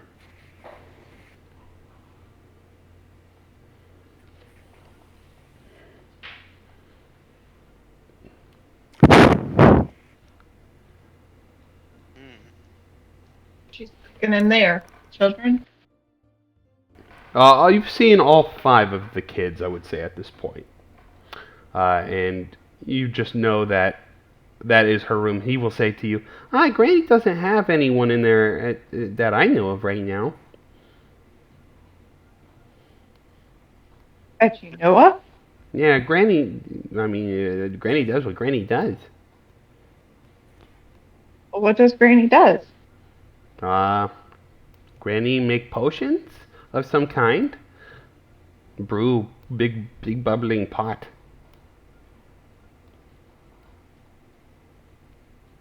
What kind of potions? I don't know. She say soup. Kind of love to try this granny soup. Granny soup? I don't know. We should go bother Granny.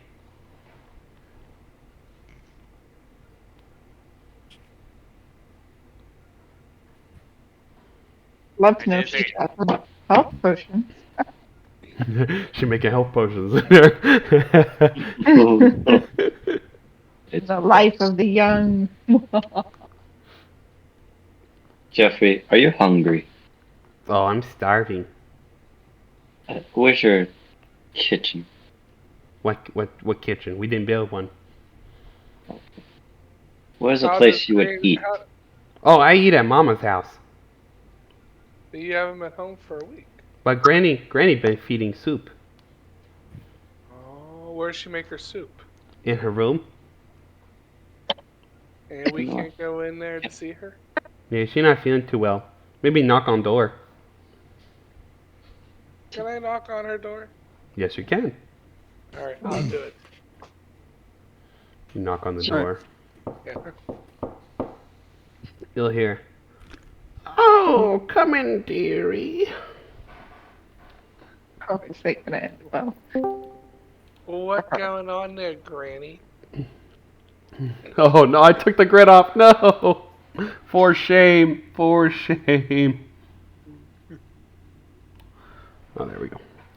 I'm going to take the mask off. Delete mask. There we go.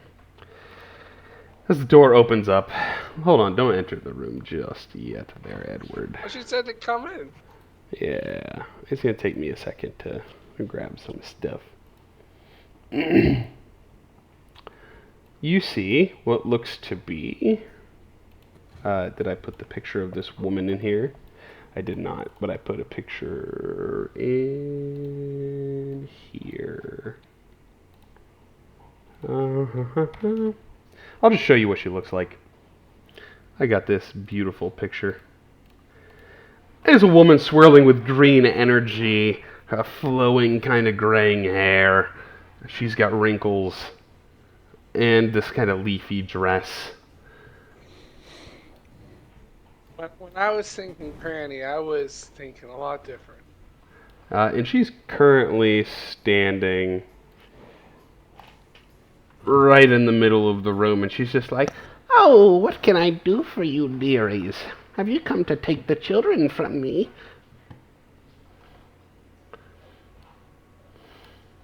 Well, we pretty much want to know. The parents are like wondering where their kids are. They've been gone for over a week. You're feeding them soup. What's the deal with this treehouse? Why aren't you living back in the town? What's with this? Using them Oh. as slaves or something? It's safer out here, don't you know, dearie? Why is it safer out here? Because you can't get attacked if you're in the tree compared to on the ground. What, is there someone attacking kids now? Oh, it's better be safe than sorry. I don't believe you.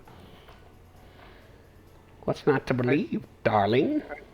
I think you're full of shit and you're using them for something. Oh, such harsh accusations. And I'm like, oh no, he said a bad word. Oh, Granny heard enough bad words in her life. Yeah, what's the real reason you have the kids here? Oh, no reason, just being a friendly face to the children. I love spending time with them. Shouldn't they spend time with their mother, their dad? They're the ones who they should be around the most in their young age. I'm not taking them. They're staying here of their own accord. Oh, so they can leave whenever they want. Of course they can. Interesting. So,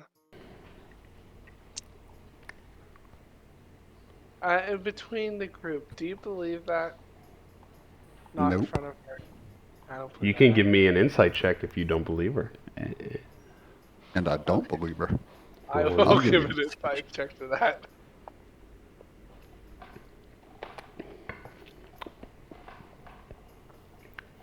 You both Excuse me. believe that she is not lying and that the kids are free to leave whenever they want. Really? Yes, that is what you believe. That Because means you that- believe it doesn't make it true, though. Can Yeah, I do an insight check on that too, please? You can if you would like. I think you need to roll greater than Yeah, I'm 22 or also- 23. I'm also inside checking. You're more than welcome to. Both of you also believe that the kids are free to leave. Wow, what a great and wonderful green grandmother she is. Ah, yes. Would you dearies love some soup? I'm good. Nope. I was just making some. And Edgar, you also Sorry, believe Granny, but that she is telling the I'm kind of truth. full today. They can leave whenever they would like. There is no sort of sense of eyebrow raise or eye twitch or any indicator that she would be lying. So what's in the soup there, Granny? Oh, this one's got some wild mushrooms, and we got some herbs that I've picked, and some meats. What herbs? Oh, we got some freshly picked parsleys and oreganos from the forest. You said wild mushrooms. Yes, wild mushrooms. Yes, she did. Yeah, mushrooms. Not all mushrooms are safe to eat. I mean, I am very knowledgeable about which ones not to eat. Or maybe you're just knowledgeable about mushrooms in general and you know which ones will produce a certain effect that you want to create the illusion of freedom. So that you can sit here and say, oh, they're free to leave when they want, but you know deep down that you've got them hooked on something. Oh, you've caught me. As she laughs, she raises her hands, and that's where we're going to roll for initiative. Fuck me. Are we She- going to combat with Granny now? She raises her arms, but you immediately feel effect before she actually raises her arms. And you see this green magic around her start to swirl.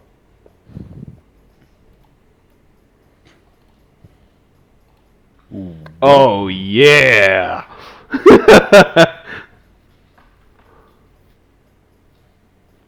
Bella, you are the first on the jump.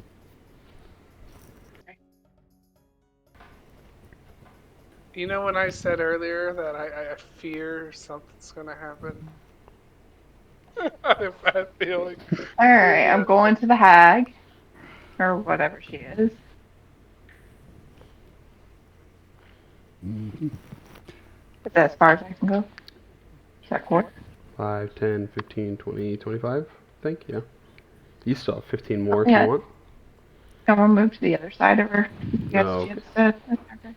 Okay. And I will license.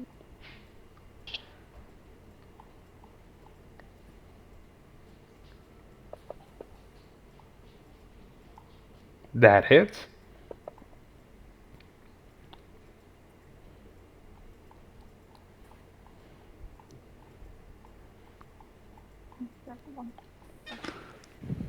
Deal some damages.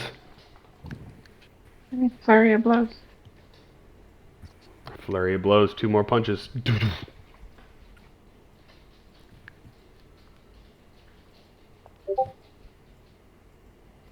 First one misses, unfortunately. You swing, she dodges it. Second one swings, she dodges. She seems a little bit faster on her feet than she might lead to believe. And I'm like, whoa, Granny, you got some moves. Thank you, dearie. You could use it to save me.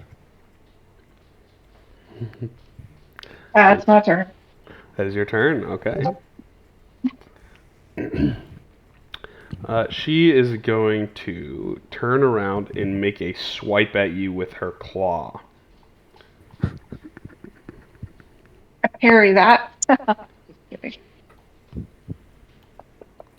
Unless you miss it. Natural 20.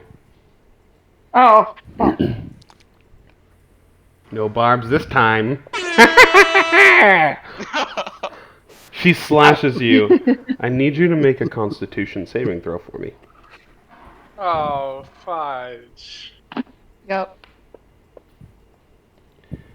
As soon as she slashes you, you immediately feel a searing pain in your head. And you start to feel sick to your stomach. So you are poisoned. If I can find the effects here. Poisoned. On to Bella. Oh, there we go.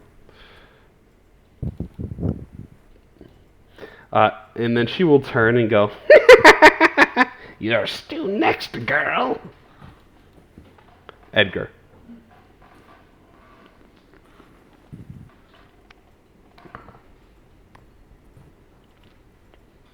Let's have fun. Attack her with some ravens, Mr. Edgar Allan Poe. I've made Terrible. that a spell before. The murder of crows from BioShock Infinite. Alright, let's see.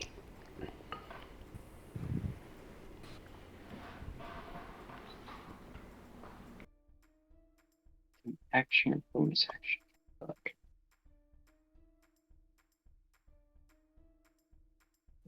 Ugh. Action or bonus action. What is it?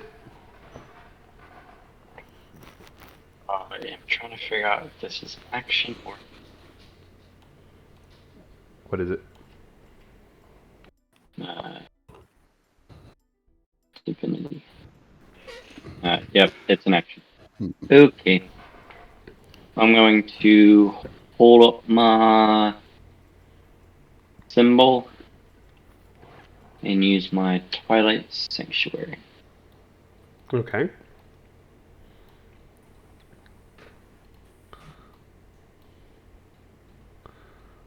Let's see what that does here.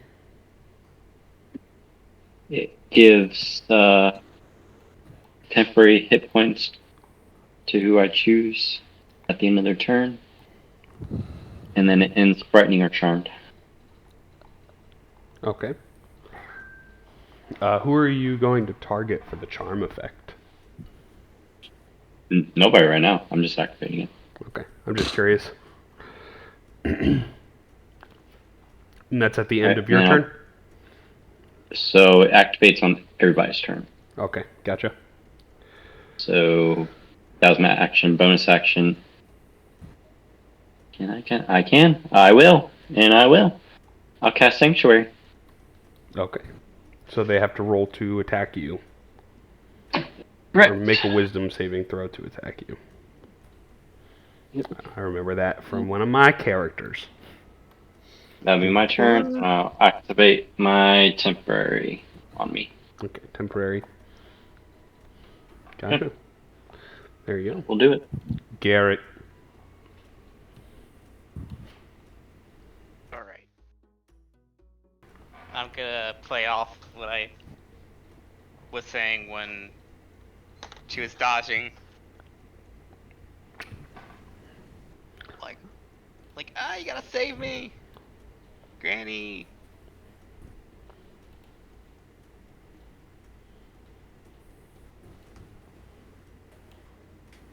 So I'm gonna basically play up that I'm like grabbing her like, Granny, save me from these people! Oh, come to Granny, dearie. Make a deception check first.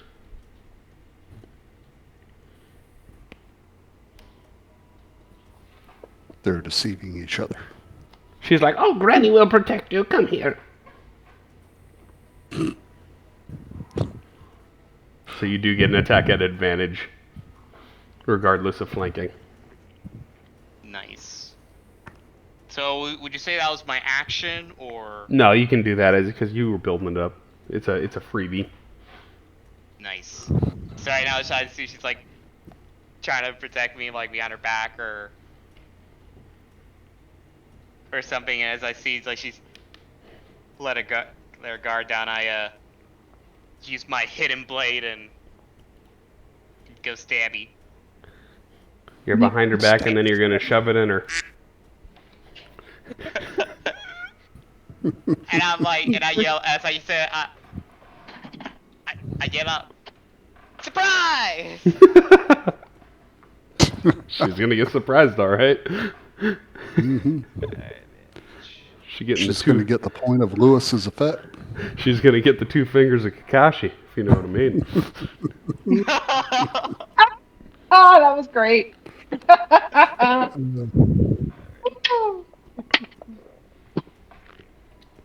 That hits. And Brett, Don't for worry you, about they shove the fingers up the rectum.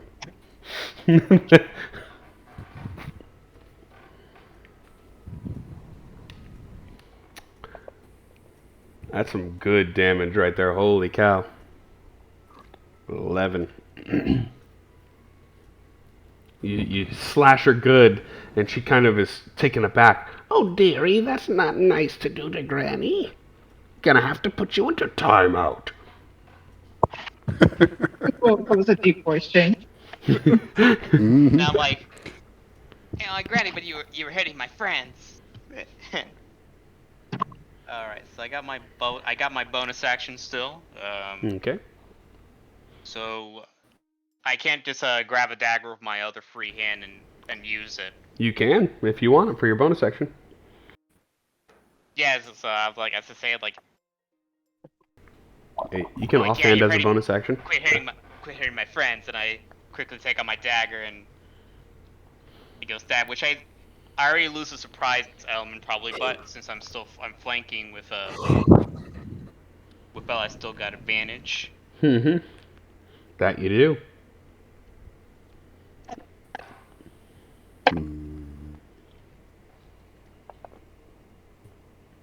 Oh, that was really Hits close. still hits. But Barely I'll hits. take the hit. Barely no hits. sneak attack. You already got once a turn. Oh, it's there. Okay. Barely hits. That was the meet it to beat it. Solid dagger hit. Good damage. Alright, so I believe I used Total of 17 in one turn, and she's hurt. She's not bleeding yet, but she's pretty hurt. She's also hurt that her own child hit her. yeah, so I'm like I trying had- to get back a little. I think I have like 5 more feet of movement left, so I'm just gonna scoot here I has been deceived. and in my turn. Alrighty, here comes Cordell. So anyway, I started blasting. Mm-hmm. I'm gonna move one. I'm gonna move there. Okay, I thought I targeted her. There we go. Now I'm targeted. Now I'm gonna shoot her. Alrighty. Okay. Let's try that again.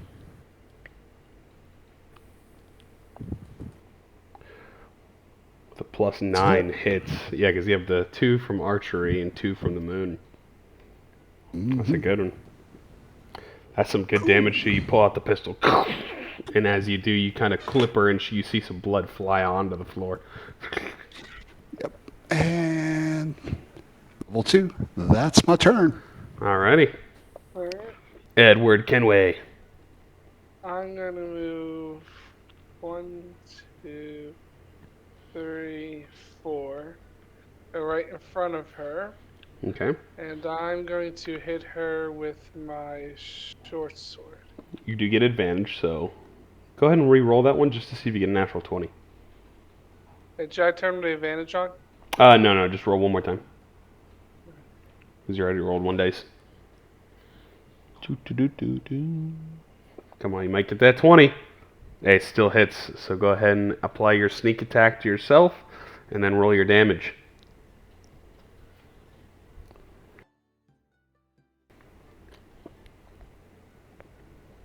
Roll one more d6 for me, and I'll put it on her. Or D6? Yeah, just a d6. Ooh, a 6, too. She's looking really hurt after that stab.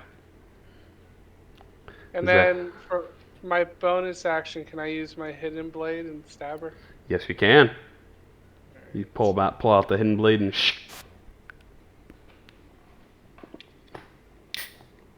roll one more just to see if it's that 20. Yeah, you have advantage because you're flanking with Bella. Gotcha. It wasn't, but it still hits, so go ahead and roll the damage on her. No sneak Alright. attack this time, unfortunately. Yeah, no sneak attack. Woo! She's looking really hurt. you sort of get her with the secret blade, and she drops to the floor, and she's like, "Ah, what?" And she is looking at death's door. Unfortunately, is that your turn there, Edward Kinway? That is my turn. Bella, take her head off. Like, My turn. come Yes, on, it Bella, is. show her your Okay. surprise attack. I'm going to use my short sword and then That hits. Dirty 20. Yeah, you were poisoned. How would you like to do this? yes. I slice off her hands and say, "You ain't gonna be making soup no more," and then I behead her. Okay. As you behead her, you cut off the hand, cut off the head. You see the head hit the floor, rolls a little bit. And All then, you hear in the back of your mind is "Do it." Do it. As the head hits the floor and starts to roll, you'll see it get sucked back onto the body. What? Ah, I was about And to you'll say, see her like, twist whoa, her that was head to a you. surprise attack. That wasn't very nice, dearie. And she has only her one head hit though, point. not her hands. Her hand is still on the floor. She still can't make soup. I have two hands, dearie. It's still your turn, though. Oh, well then I'm gonna use my my double strike. Okay. Go for the punch.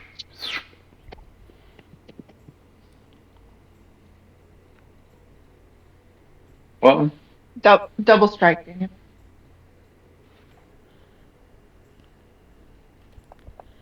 nope. I don't know what happened.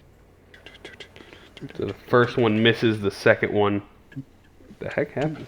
Oh. He didn't have an advantage. So just roll one more at advantage first. Or, yeah, so it'll... That would have missed anyway. Okay, so roll the next one with advantage click because you are flanking. There you go. So it gives you a straight roll. That hits. She drops to unconscious again, and then you see her snap back up one more time. Damn. You're messing with the wrong person. Is she a I demon? don't like soup. Who's up next? Finish her off. She's up next. It's her turn. Oh. She is going... I'm going to roll a d6 and re-roll on 6. 3 would be Kenway. She turns towards you, Edward Kenway, and you need to make a intelligence saving throw. So on your main tab, go ahead and click on the right side where it says saves, click intelligence.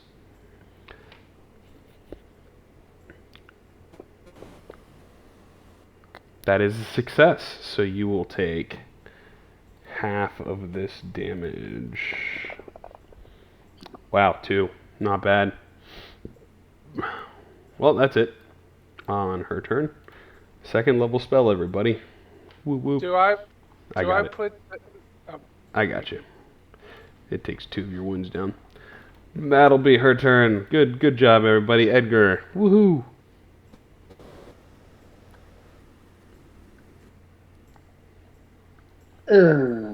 Okay. Where's the cauldron? We'll just say it's on the left side where the table is.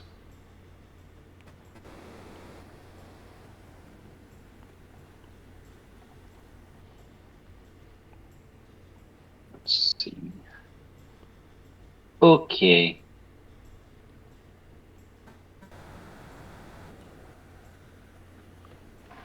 I'm going to use my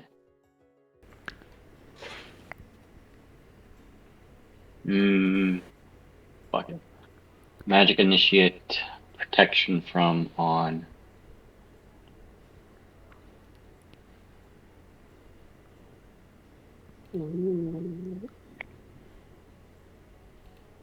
Udon. Edward. So it's aberrations, celestials, elementals, fae, fiend, and undead. Trying to think if she falls into that category. Technically, yes, she does. She sounds like a demon more than a witch.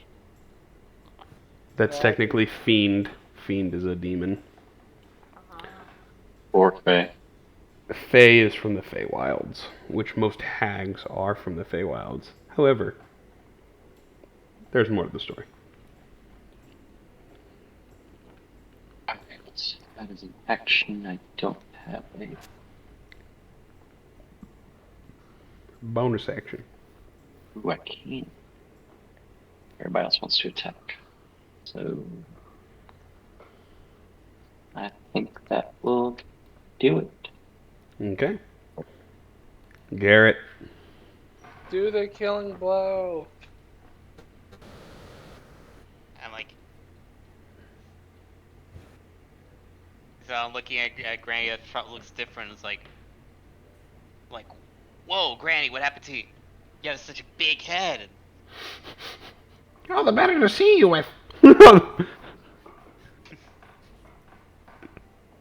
So I quickly do like a kind of like a dodge roll move, kind of like Young Link. Okay. Shoom, shoom. And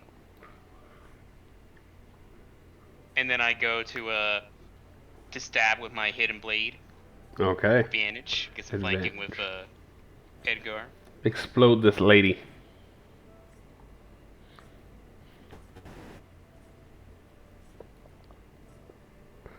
That hits. And one last time, how would you like to do this? Alright, so I do my dodge roll and I get up and I see her big head, so I jump up kind of like Ezio does. And I'm basically right on top of her head and stab it right through. Okay, I like it. As you jump Just up, imagine. you stab the blade through, and she falls to the floor. And as you sort of land onto the ground next to her, you see her motionless. But through the hole that you created, you see a new creature appear.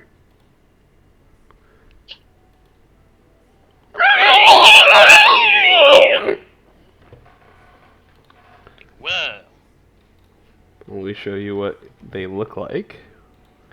You see this creature pour out of her head through the hole that you had made. Ew. That's like my slivers. Yeah. Another reason why I don't like them. So you do have your bonus action still, Garrett. Yes. Yes, I see this and then I quickly as basically I'm like my hidden blade still kind of stabbed there. I take my dagger and try to do a slash. Okay. Do I still have advantage, I assume? You do. Awesome.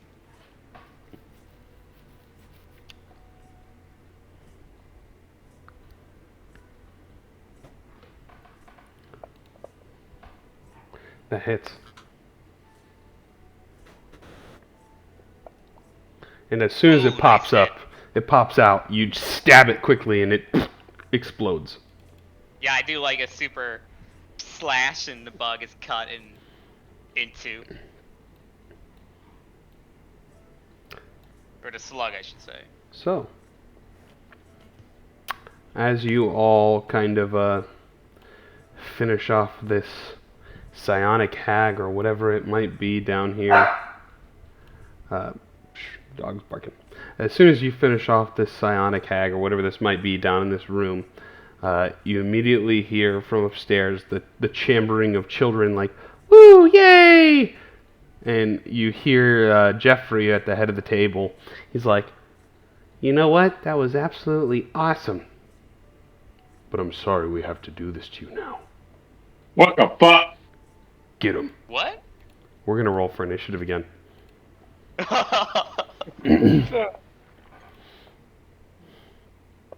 Whoops.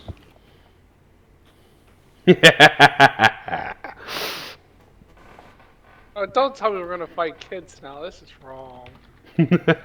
Welcome to D&D. Okay, he won't tell you. We're just gonna fight him.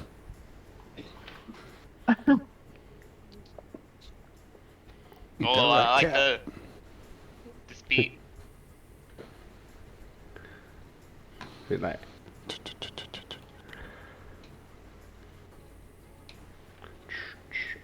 Go down if we got rid of their master. All right. So I'm like, whoa. Okay. Is there any way we can stop them without killing them?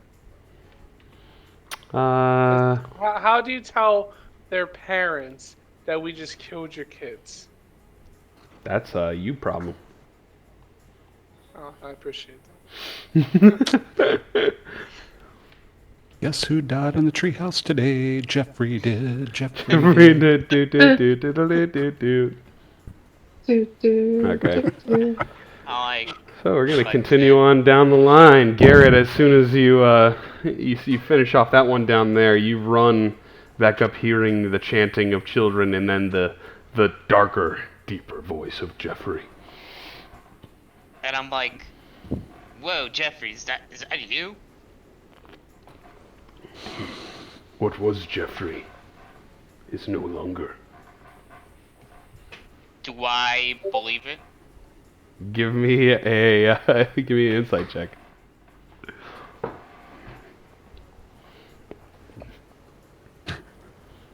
You believe that it is no longer Jeffrey.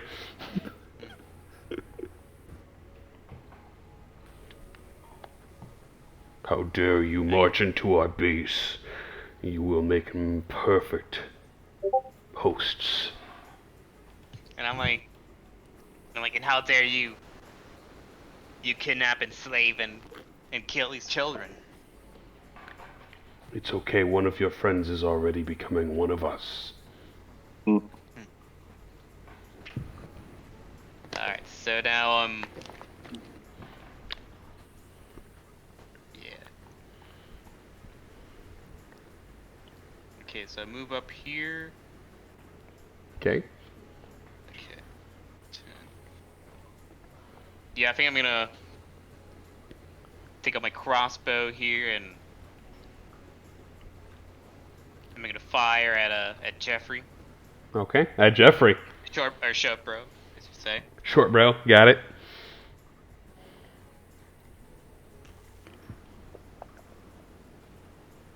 That hits Jeffrey.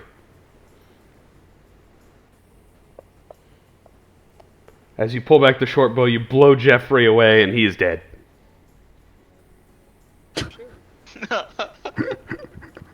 And from his head, Wow, you see that is just wrong. some other creature come forward, a larger one of the one that you had previously seen. I'm like, this isn't a tree house, this is a bug house. He kind of looks around. Is it the same thing? No, because a tree house is what this appears to be, but now we have bugs in it. It's like an insect condo. Is that your turn there, Garrett? Do I have my bonus? You do, So I but think- you can't throw a dagger as a bonus. No. Instead, You I'm can going dash. Yeah. So instead, I'm going to slip behind Cordell here, and I'm gonna use my bonus action to try to hide. Give me. I knew exactly what you were gonna do. Give me a stealth check. It works because he's a halfling. He can do that. Natural one, you can re-roll I it. can re-roll. I run Hey, halfling, the best race in the game, arguably. Where did he go? Yeah, you shoot him, you shoot Jeffrey, and then you're like, later, and you tuck behind Cordell, and they're Yeah, like, I do like where a did he spin go? with my robe, and I hide behind Cordell. Is that your turn Alright, there, Cordell, Garrett? you got a long Like- rope you have. Like the Phantom in Sailor Moon that I hear the beam. Alright, my work here is done, and Cordell, is that a mind slug behind your leg, or are you just happy to see me? But yeah, then it's my turn. Okay. Maybe I Edward, just have a penchant for halflings. it's like in the D&D movie. Yep. I'm gonna go up next to Cordell, and I'm gonna aim for the leader slug because I'm thinking in my head. I thought Granny was the leader. Jeffrey Dahmer here was the leader. Maybe if we get rid of the leader, it will stop the other kids from mind control, or it'll be like a Hydra and 2 more heads will spawn. Level 2. I am going to take my bow. Where is my action? And I am going to see if I hit this damn slug. You hit him. Awesome. Alright. And No sneak attack, unfortunately. there would be for this. Raw damage. 4 damages onto the mind slug. Did I at least kill it? No. This one seems to be a bit more beefy than the other one. Shit. Bella, you need to kill it. My turn. Is that your turn, Edward Kenway? Or would you also like to tuck behind Cordell and hide? Oh, can I use my short bow again as a bonus action? Unfortunately, no. You can only use a melee weapon offhand if you used a short melee weapon beforehand. I will go ahead and tuck behind Cordell as well. Unfortunately, you can't hide behind them because they're too No. big, but it's still funny. You could use her bonus action like dash or engage or. It's still I'll funny. I'll just get back here just to be safe. I mean, you could hide behind Lewis's character, and Lewis is hiding behind Cordell. Alrighty, Bella. Yeah. Alright. So I'm going to do.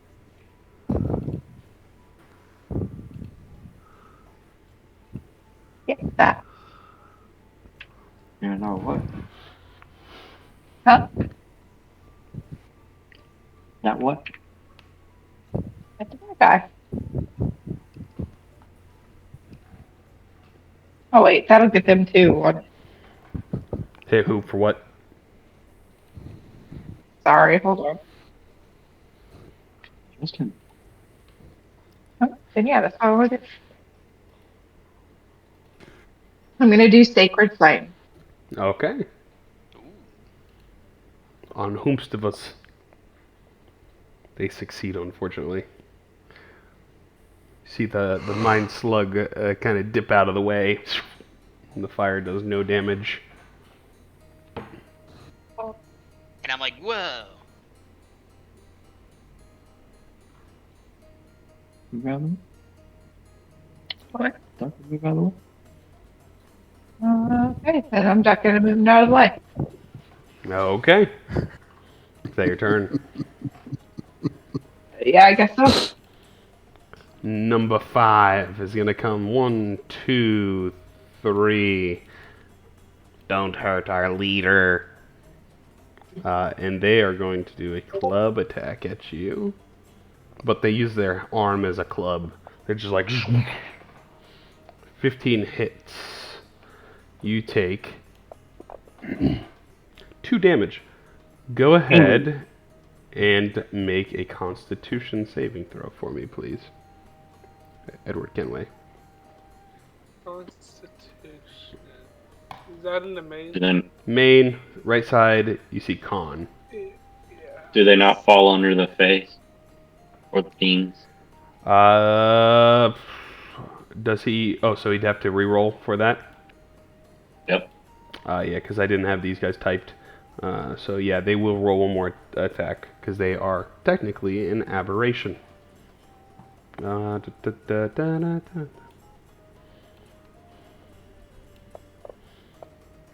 Still hit though. And a 15 succeeds. So you see as this one hits you, you feel something start to come into your body, and you squeeze your arm and eject it out. Oh, shit. These clubs have bugs on them. It's not just the kids. So we'll go to number 2. Number 2, 5, 10, 15, 20, 25. Can't quite make it there yet. We'll wait. Number 3, 5, 10, 15, 20, 25. Cordell, sorry, you're the only one in the way there, buddy. Swing and attack at you, Cordell. A 17 hits. Yes, it does. And you will make a Constitution saving throw for me, please. I will attempt to make a Constitution saving throw. You'll succeed. Come on. Believe. And you did. Gotta believe. Gotta believe. Sweet. So once again, you get hit by the club, and you can feel like a squirming going up your arm where you got hit. And you flex your muscles, and you see it get ejected out. It's pretty gross. Yeah, it is. 5, 10, 15, 20. Unfortunately, Cordell, you're the only one in the way tanking for the whole hallway, so... 15 misses, though, and that will be the kid's turn. Cordell.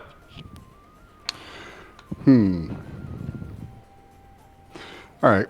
I'm going to take my shot at the... What happened? Can you attack multiple enemies at a time? If you have an attack that says so, yeah. Interesting, okay.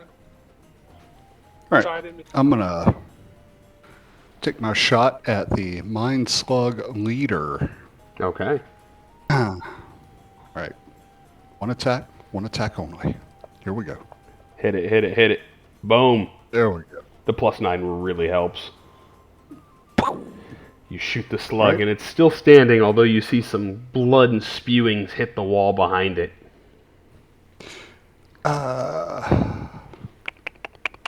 Okay. Let's see. I am 2nd level. Action surge. Action. That's right. I've got action surge. But I am going to hold on to it because we got 4 kids around me, and I may need it after that attack. That'll be my turn. Okay. This is where you'll probably see you should have used it. The leader is going to come onto the table real quick. I'm going to roll the D2 since he can't see Garrett. So he's going to roll a D2 between Cordell and Edward since you both hit it. 1, 2, 3 is the 1. Yep, it's going to be Cordell. Sorry, buddy. But you're going to see it. Actually, I got to add 2 to this as well. Forgot. It happens. That is Make a sure you 15 misses. Ooh. So you see this slug slide up onto the table, and you see this green energy charge up from its mouth before it fires it off towards you, and you just dodge out of the way. And that'll be his turn. Edgar. Oh.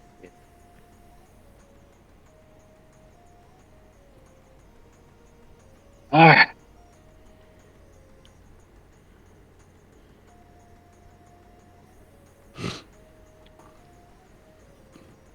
I want to take Cordell's spot. You on what? I want to take Cordell's spot. I want to get in front. We can do shoving, but it'll take a reaction for the each one getting shoved.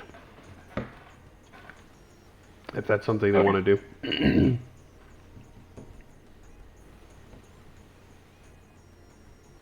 So if Garrett or Edward and Cordell agree to shoving, you can pass into their space and push them, unless you want to move in and then out, which is also acceptable. No, I want to take Cordell's spot. Yeah. So you'll have to shove, and they have to reaction. I'll say in this case. If you guys allow it, I can take it. All right. Go for it. Okay. So you guys use your reactions to backpedal as you kind of get shunted. right. And Edgar takes base. action dodge. Action dodge, okay. Is it? Sweet. Garrett. Alright, so still in my hiding spot, sort of. So right now I assume the Mind Slug leader or whatever Jeffrey is or was, like, still doesn't see me. 5, 10, 15, 20, 25. He actually does see you. Because he has... Oh no, he actually can't. No, you're good. Okay. I homebrewed it and I couldn't remember what I put for the ability. Alright, so I'm gonna basically, like, hop up and I'm gonna, quick fire a crossbow at the Mind Slug leader. Advantage. Well, go for it.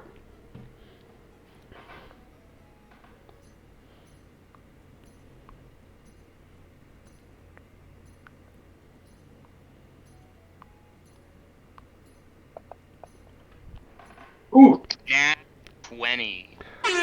Well. Click your good old sneak attack, and I'm just gonna say, how do you want to do this now? Alright, so as I see everyone gathered around and I'm like completely hidden in darkness.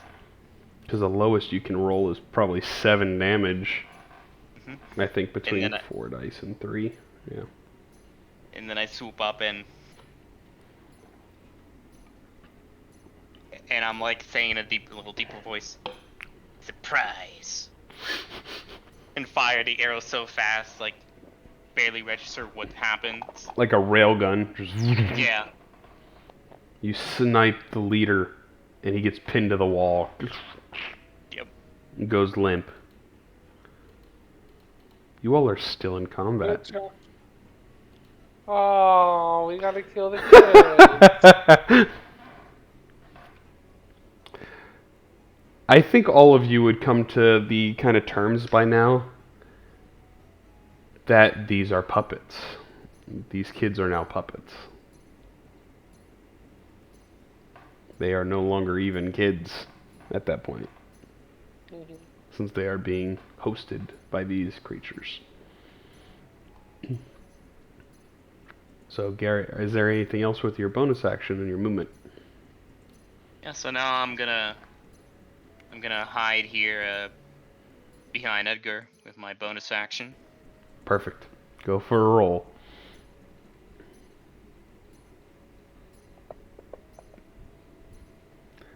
I think you disappeared with a 26. Yes, I did my leap up, fire real quick with the surprise, and I jump back down and completely hidden. I didn't know my cloak could get hard. That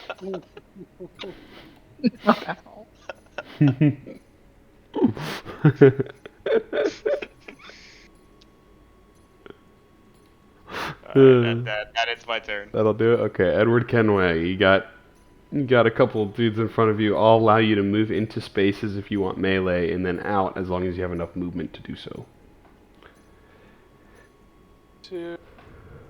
Next to Edgar. I'm just gonna put myself next to him, just like that, so I can click it easy. I will use my short sword, and I will go for the Child Mind Puppet 5. 5. Got it. That hits. That one's slaughtered. His 1 HP didn't stand a chance. No. Or we'll say this one's Penelope. As you just like shink. She just collapses to the floor. Didn't stand a chance. Alright. You rolled it on 4. Yeah. It's okay. 4 is dead. We'll say that. They all have the same amount of hit points. They're all kind of very low, squishy boys. Oh, shit. In the place of number 4, you see a slug appear. Alright, can I use my bonus action with my Hidden Blade to stab it? Yes, you can. It is Mind Slug 3. That hits.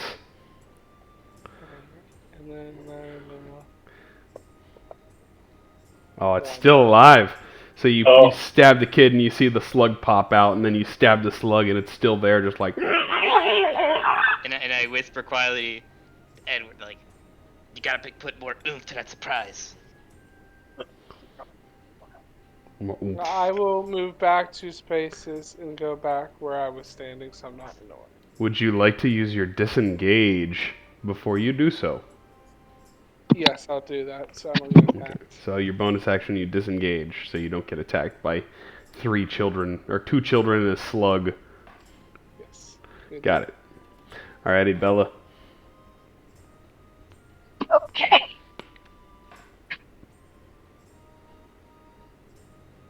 Can I try the secret fight again? It's a hallway.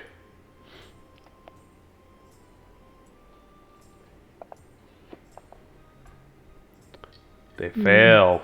Mind Slug 3. And he's still alive, whoppingly. Bonus action.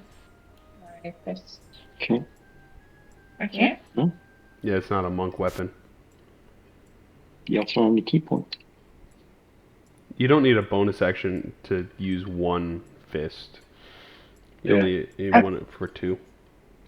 No, yeah, just one fist. You're also too far. Yeah, Can't you I at move quick? you at the Yeah, bottom. you of don't the have enough steps. room to get out. Alright, that's my turn. Alrighty, this slug is still barely alive. Puppet number 5. Let's go for Edgar, who's dodging. Misses. And Sanctuary. Oh yeah, you'd have to roll anyway. Yeah, he missed. That's good. We'll go to number 2. Can the slugs not attack? Moi. Well they're not. Oh, I passed the one slug. Excuse me. Yeah. So this slug will roll the sanctuary wisdom check, right? Wisdom save. There. You can't attack me. Critical failure. Okay. He will move in and attack Cordell.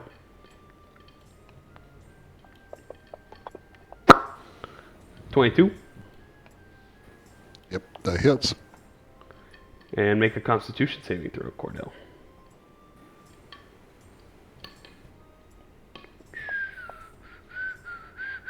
This time, as this one tentacle pierces you, you feel the ichor go up your arm and into your brain. You feel that headache pulse you, and you are currently poisoned. Which reminds me, I want Cordell and Bella to both roll a d4.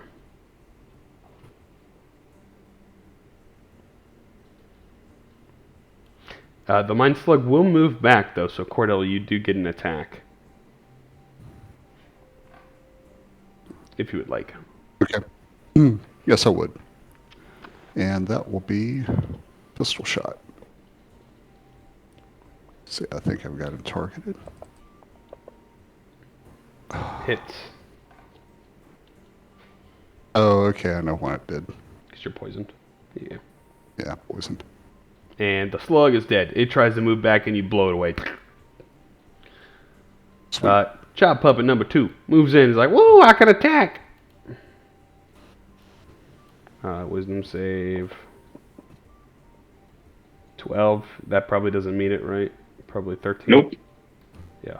14. Can't attack you, can't do nothing. Go to number 3. Wisdom save. Natural -1. I can't do anything. Cordell. Okay. I don't really want to kill a kid. But it's a game. Child puppet number 5. Bye-bye, child puppet number 5. 13 hits. And there goes number 5. Hey, guess what? No mind slug pops up in his place. No, I'm just kidding. There's a mind slug. That would be fun. That would be That would fun. be awful. I thought we were playing, guys. Yeah, that's my turn. Okay. Edgar. Dodge action. That's it. Alrighty. Garrett. Alright, so I'm gonna take advantage that I'm hit, and I'm gonna quickly fire my crossbow shot in between Cordell and Edgar to hit a Mind Slug 4 Alrighty. with advantage.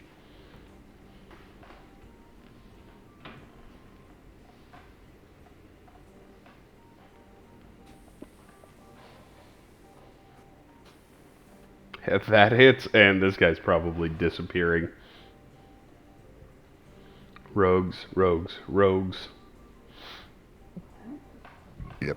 Yep, you pop out and sink. He's dead. And after doing that, I do a little step back there and continue to hide behind Edgar. Okay. And back into the shadows. Yep. Go ahead and roll a stealth check. Yeah, I'm invisible now. Yeah, he disappears. Is that your turn there, Garrett? Yeah. Mr. Kenway. I'm gonna move up. And next is Child Mind Puppet number 2. And I will take my short sword. And do I? That hits. Great. And I will. You do get sneak attack. Oh, I do. Alright. Because you have an ally next to you. Um, Next to the enemy.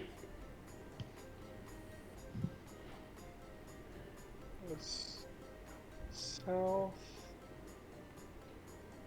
And.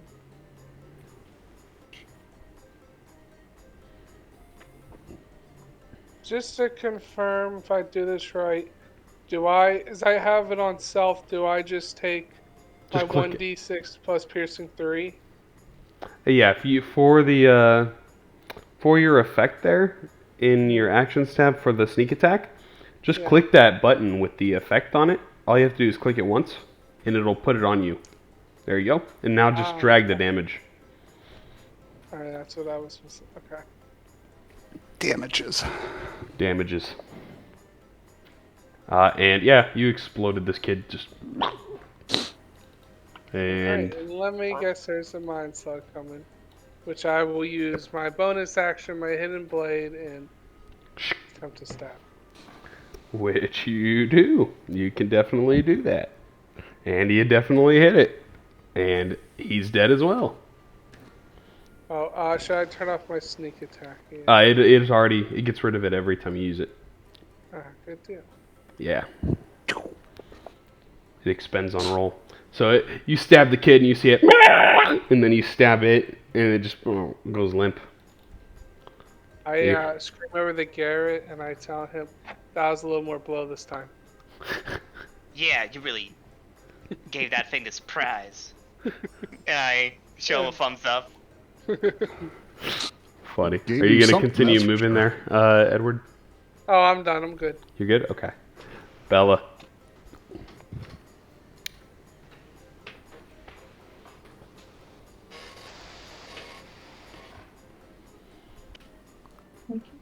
I can't even get through the hallway, can I? You can. Through your allies, yeah.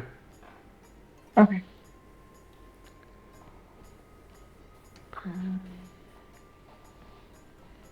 Yeah, short sword.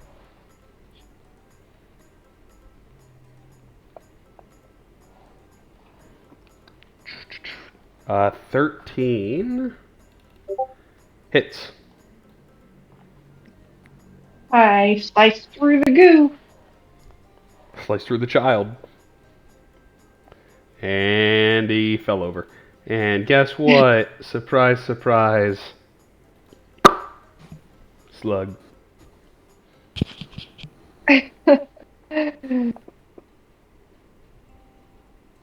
So who And tells the that parents hits. their kids aren't coming home? I'll leave that up to our Edward. pacifists in our group. How would you like to finish off the encounter with the slugs? I just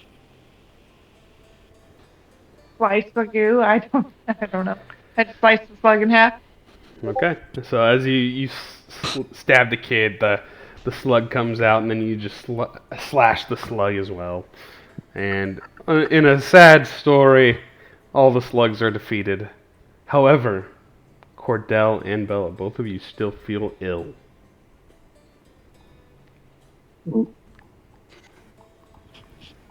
Okay, so I see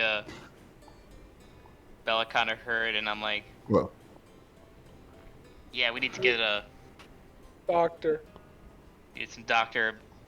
But for a second, I see Bella's like more hurt, so I'm like, basically see like a little bit of a glow in my chest. Then I do a tap on, and I do like a boop, and I do like a healing touch on Bella. Okay. Oh, thank you.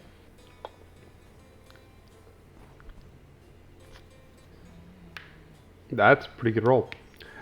As all of you finish off this combat too, you'd probably notice a faint glow coming from your necklaces. And you look down and your amulets are glowing and able to be used.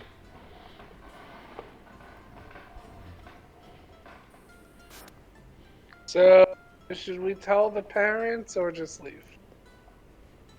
I think we should leave. Just Yeah, I leave? agree. Yep.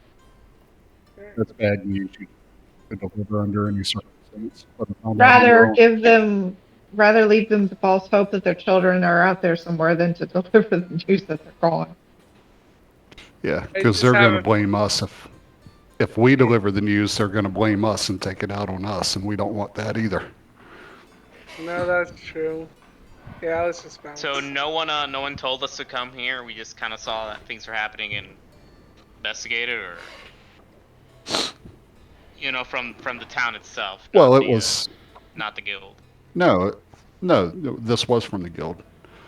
Okay. The guild was the one that put us on the lead. We were commissioned by the guild to come down here and investigate the friendly old lady who was helping kids build mysteriously large, elegant tree houses. Before we leave, is there any chests or anything like since the end of the dungeon?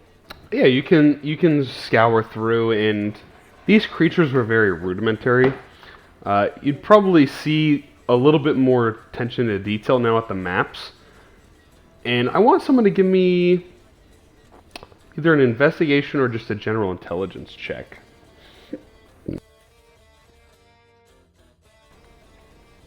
Not me.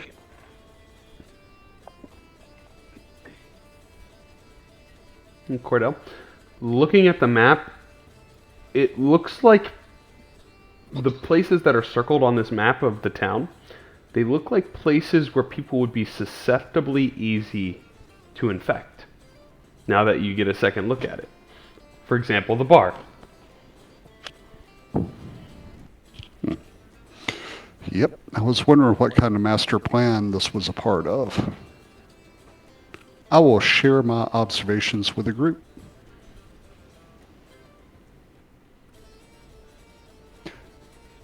If you look at the map of this miniverse, here are the points where it makes sense to infect other people with a stew or a soup.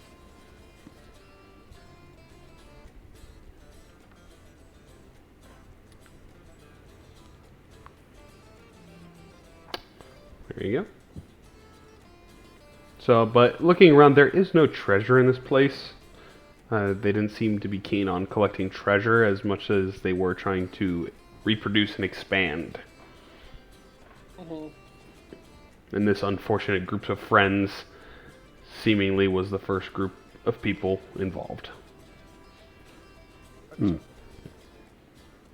I say we just head back to the guild then. Get out of See Dodge. if I can.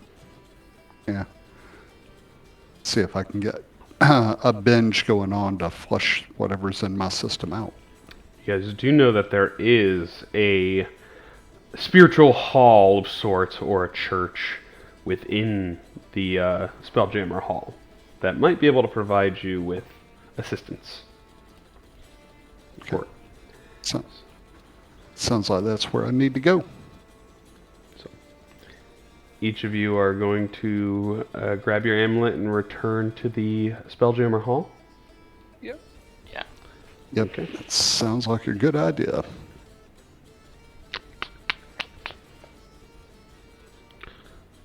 Spelljammer Hall here. So each of you grasp onto your amulet.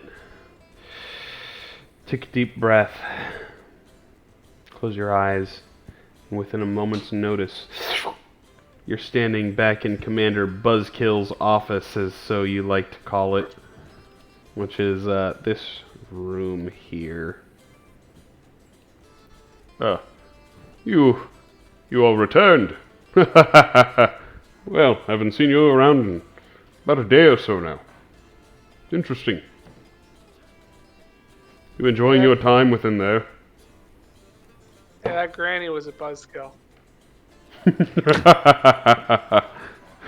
Very well then. You two don't look so good. I don't feel so good. Yeah. I don't feel good either. You should go see Father Aquan. Father Aquan, here I come. Now we'll make my way down to see Father Aquan. Yes, if you exit the Spelljammer Hall, turn behind the building, you should see a rather elegantly decorated church of sorts. Yeah, you should be there working right about now. Elegantly decorated church. Can do. Fair game. Welcome back.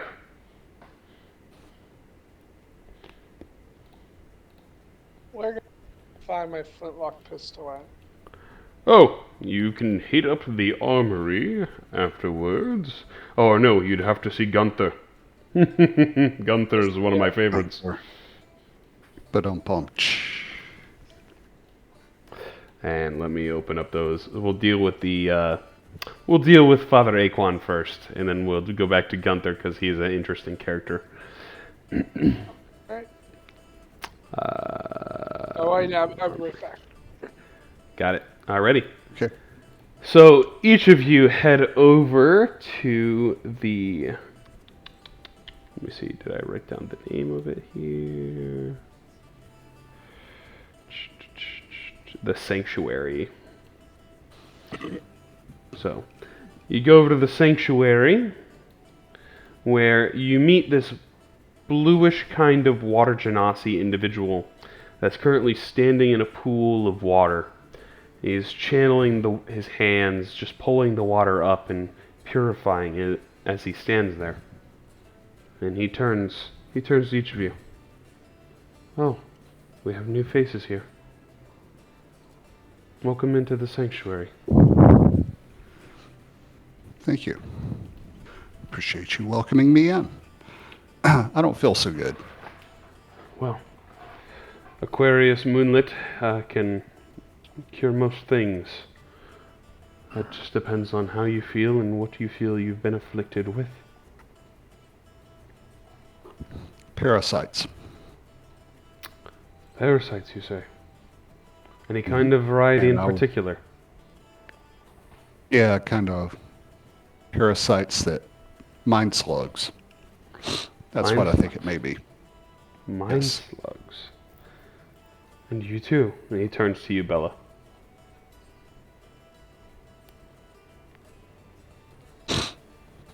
Yes. Well, let's see if we can get that taken care of, huh? He will cast... Oh, go ahead.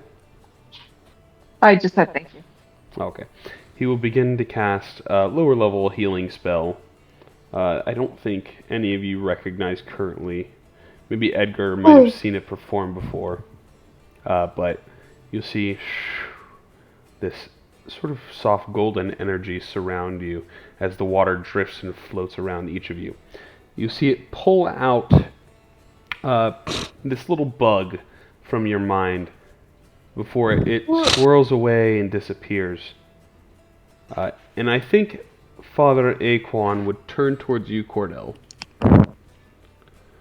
You did have a mind slug within you, but I sense something else within your mind that ails you.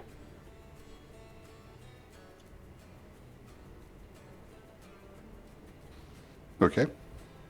Have you had a run-in Do it. with a mind flare, perhaps, in the past? I'll just look at him. I won't say anything. Seems that encounter still lingers with you. Some things are best left not talked about. I quite understand that. But if you ever need my help, I shall be here for you. Thank you, Father. And thank you for ridding me of that bug. Not a problem. And if any of you preach or believe in your own gods, feel free to stop by here and pray to your own. It may not be the same as mine, and that is perfectly okay.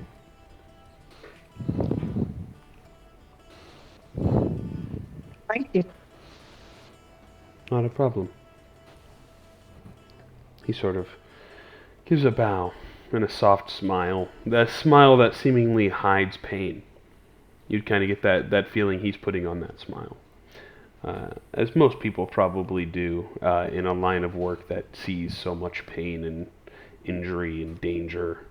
Many other people here within this sort of hall might experience that similar look. As we'll cut over to Edward Kenway, too, real quick. Oh yeah, I'm looking at your prices. I ain't buying anything. You do have a special item, though. Oh, okay. That would have been given to you from Commander Buzzkirk. Buzzkirk would give you this little token or certificate usable for any reasonable item at the store. And as you walk in with Gunther, you see this red hippo kind of person. He's like, yeah, what can I do get for you? You need a gun? I got a gun. Got a gun for all occasions. Got a gun for riding, gun for protesting, gun for shooting, gun for not shooting, gun for holding. What you need? How about kid killing? You know, That's just wrong. some of these might be good for that too. But I ain't saying to go ahead and do it. You one of them new faces. I bet you've been traveling with Cordell. He done bought one of these automatic pistols. What's your kick? You look more of a Renaissance man to me. I think more of a flintlock type of guy. Revolver do well for you then? Yeah, revolver would be fine. Perfect. Let me get you one of these done there in your good old backpack. He hangs out this big gun, spins it around.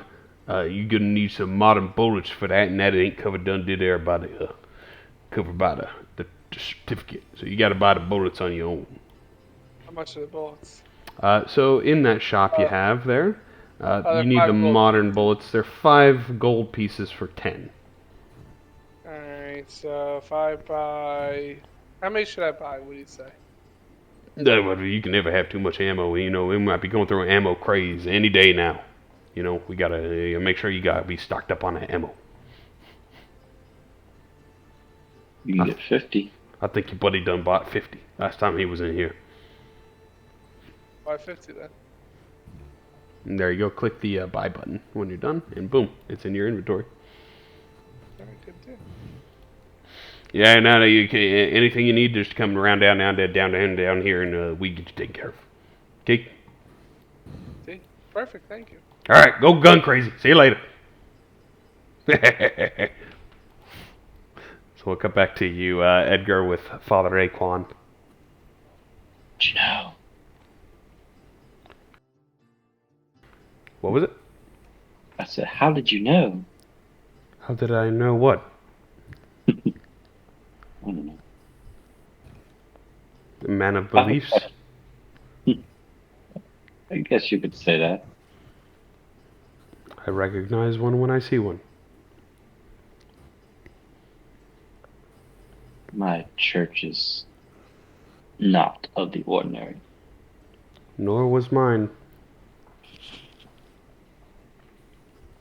And I follow a God that I still believe in even after terrible events. Everyone has their reasons, don't they? Well, they do. I'm still learning this, blessing thing. As we all are. Are you able to bless water? Indeed I can. As I am now. Would you like to attempt with me? Yes, please. He'll sit there. You'll see a tear drop down his face into the water, and it makes it bluer and brighter. And he'll start praying to what... I think he'd probably start praying in Aquan, and then he would eventually convert, and eventually you'd hear a couple of words, even if they're Aquan, they'd probably stand out to you, such as the Moonweaver. And he continues on. The water becomes brighter, and it feels more relaxing and almost healing to some degree.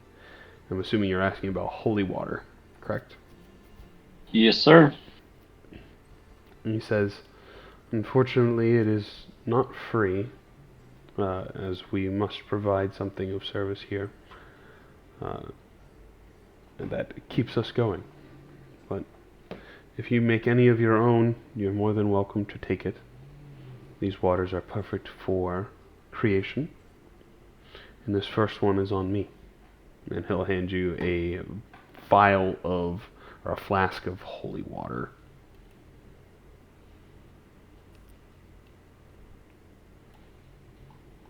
And he will tell you, religion is a very weird thing. I'm not from here. I'm from the elemental plane of water, where I had a tribe growing up, and eventually one day there was a terrible tsunami that wiped out all of our people but 3. I was one of them.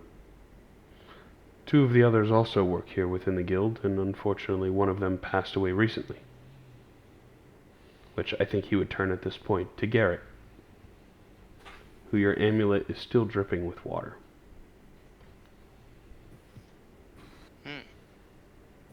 Can I see my amulet? I'm like, oh yeah, it kind of looks like a U. Yeah. Triton was a great individual. Even after praying to the Moonweaver, she was supposed to protect us from the water and the tides. But she let it get us, and we lost a lot of people because of it. I still pray to find answers and to find out why, and I haven't lost faith. There's always answers out there for you, as I'm sure there's answers for Aquarius too. He was the last remaining survivor. I haven't seen him in some time.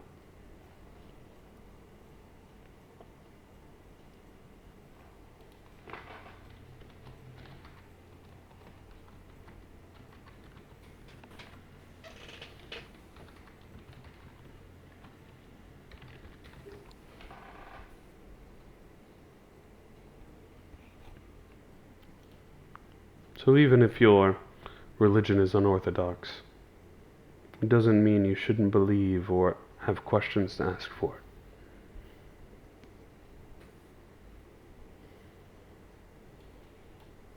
And I'm like, I agree. Hopefully you find out the answers you're looking for soon.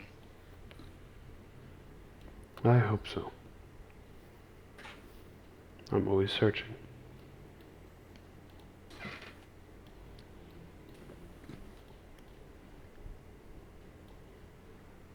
But two options.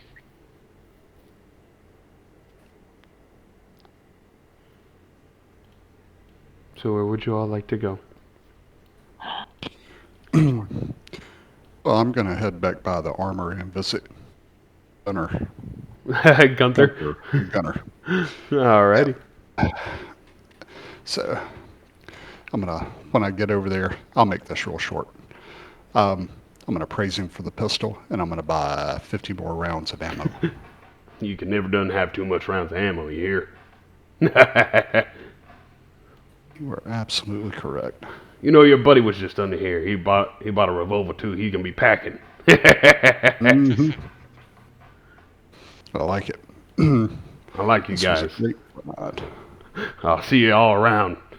I might be going down to Chow Hall shortly. You guys done made me a very happy hippo.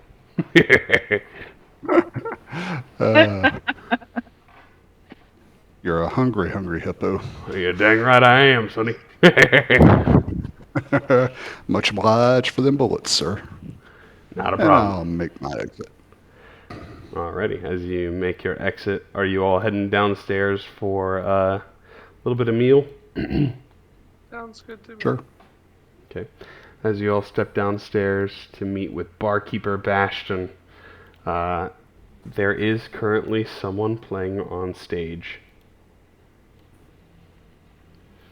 And you would see what looks to be a younger gnome girl with blonde hair playing her lute with a white frog on her shoulder.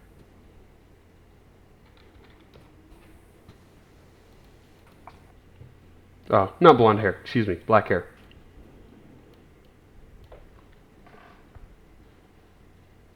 Elowick. She'll turn and meet eyes with you, Bella. In sort of surprise. And that's where we're going to pick up next week.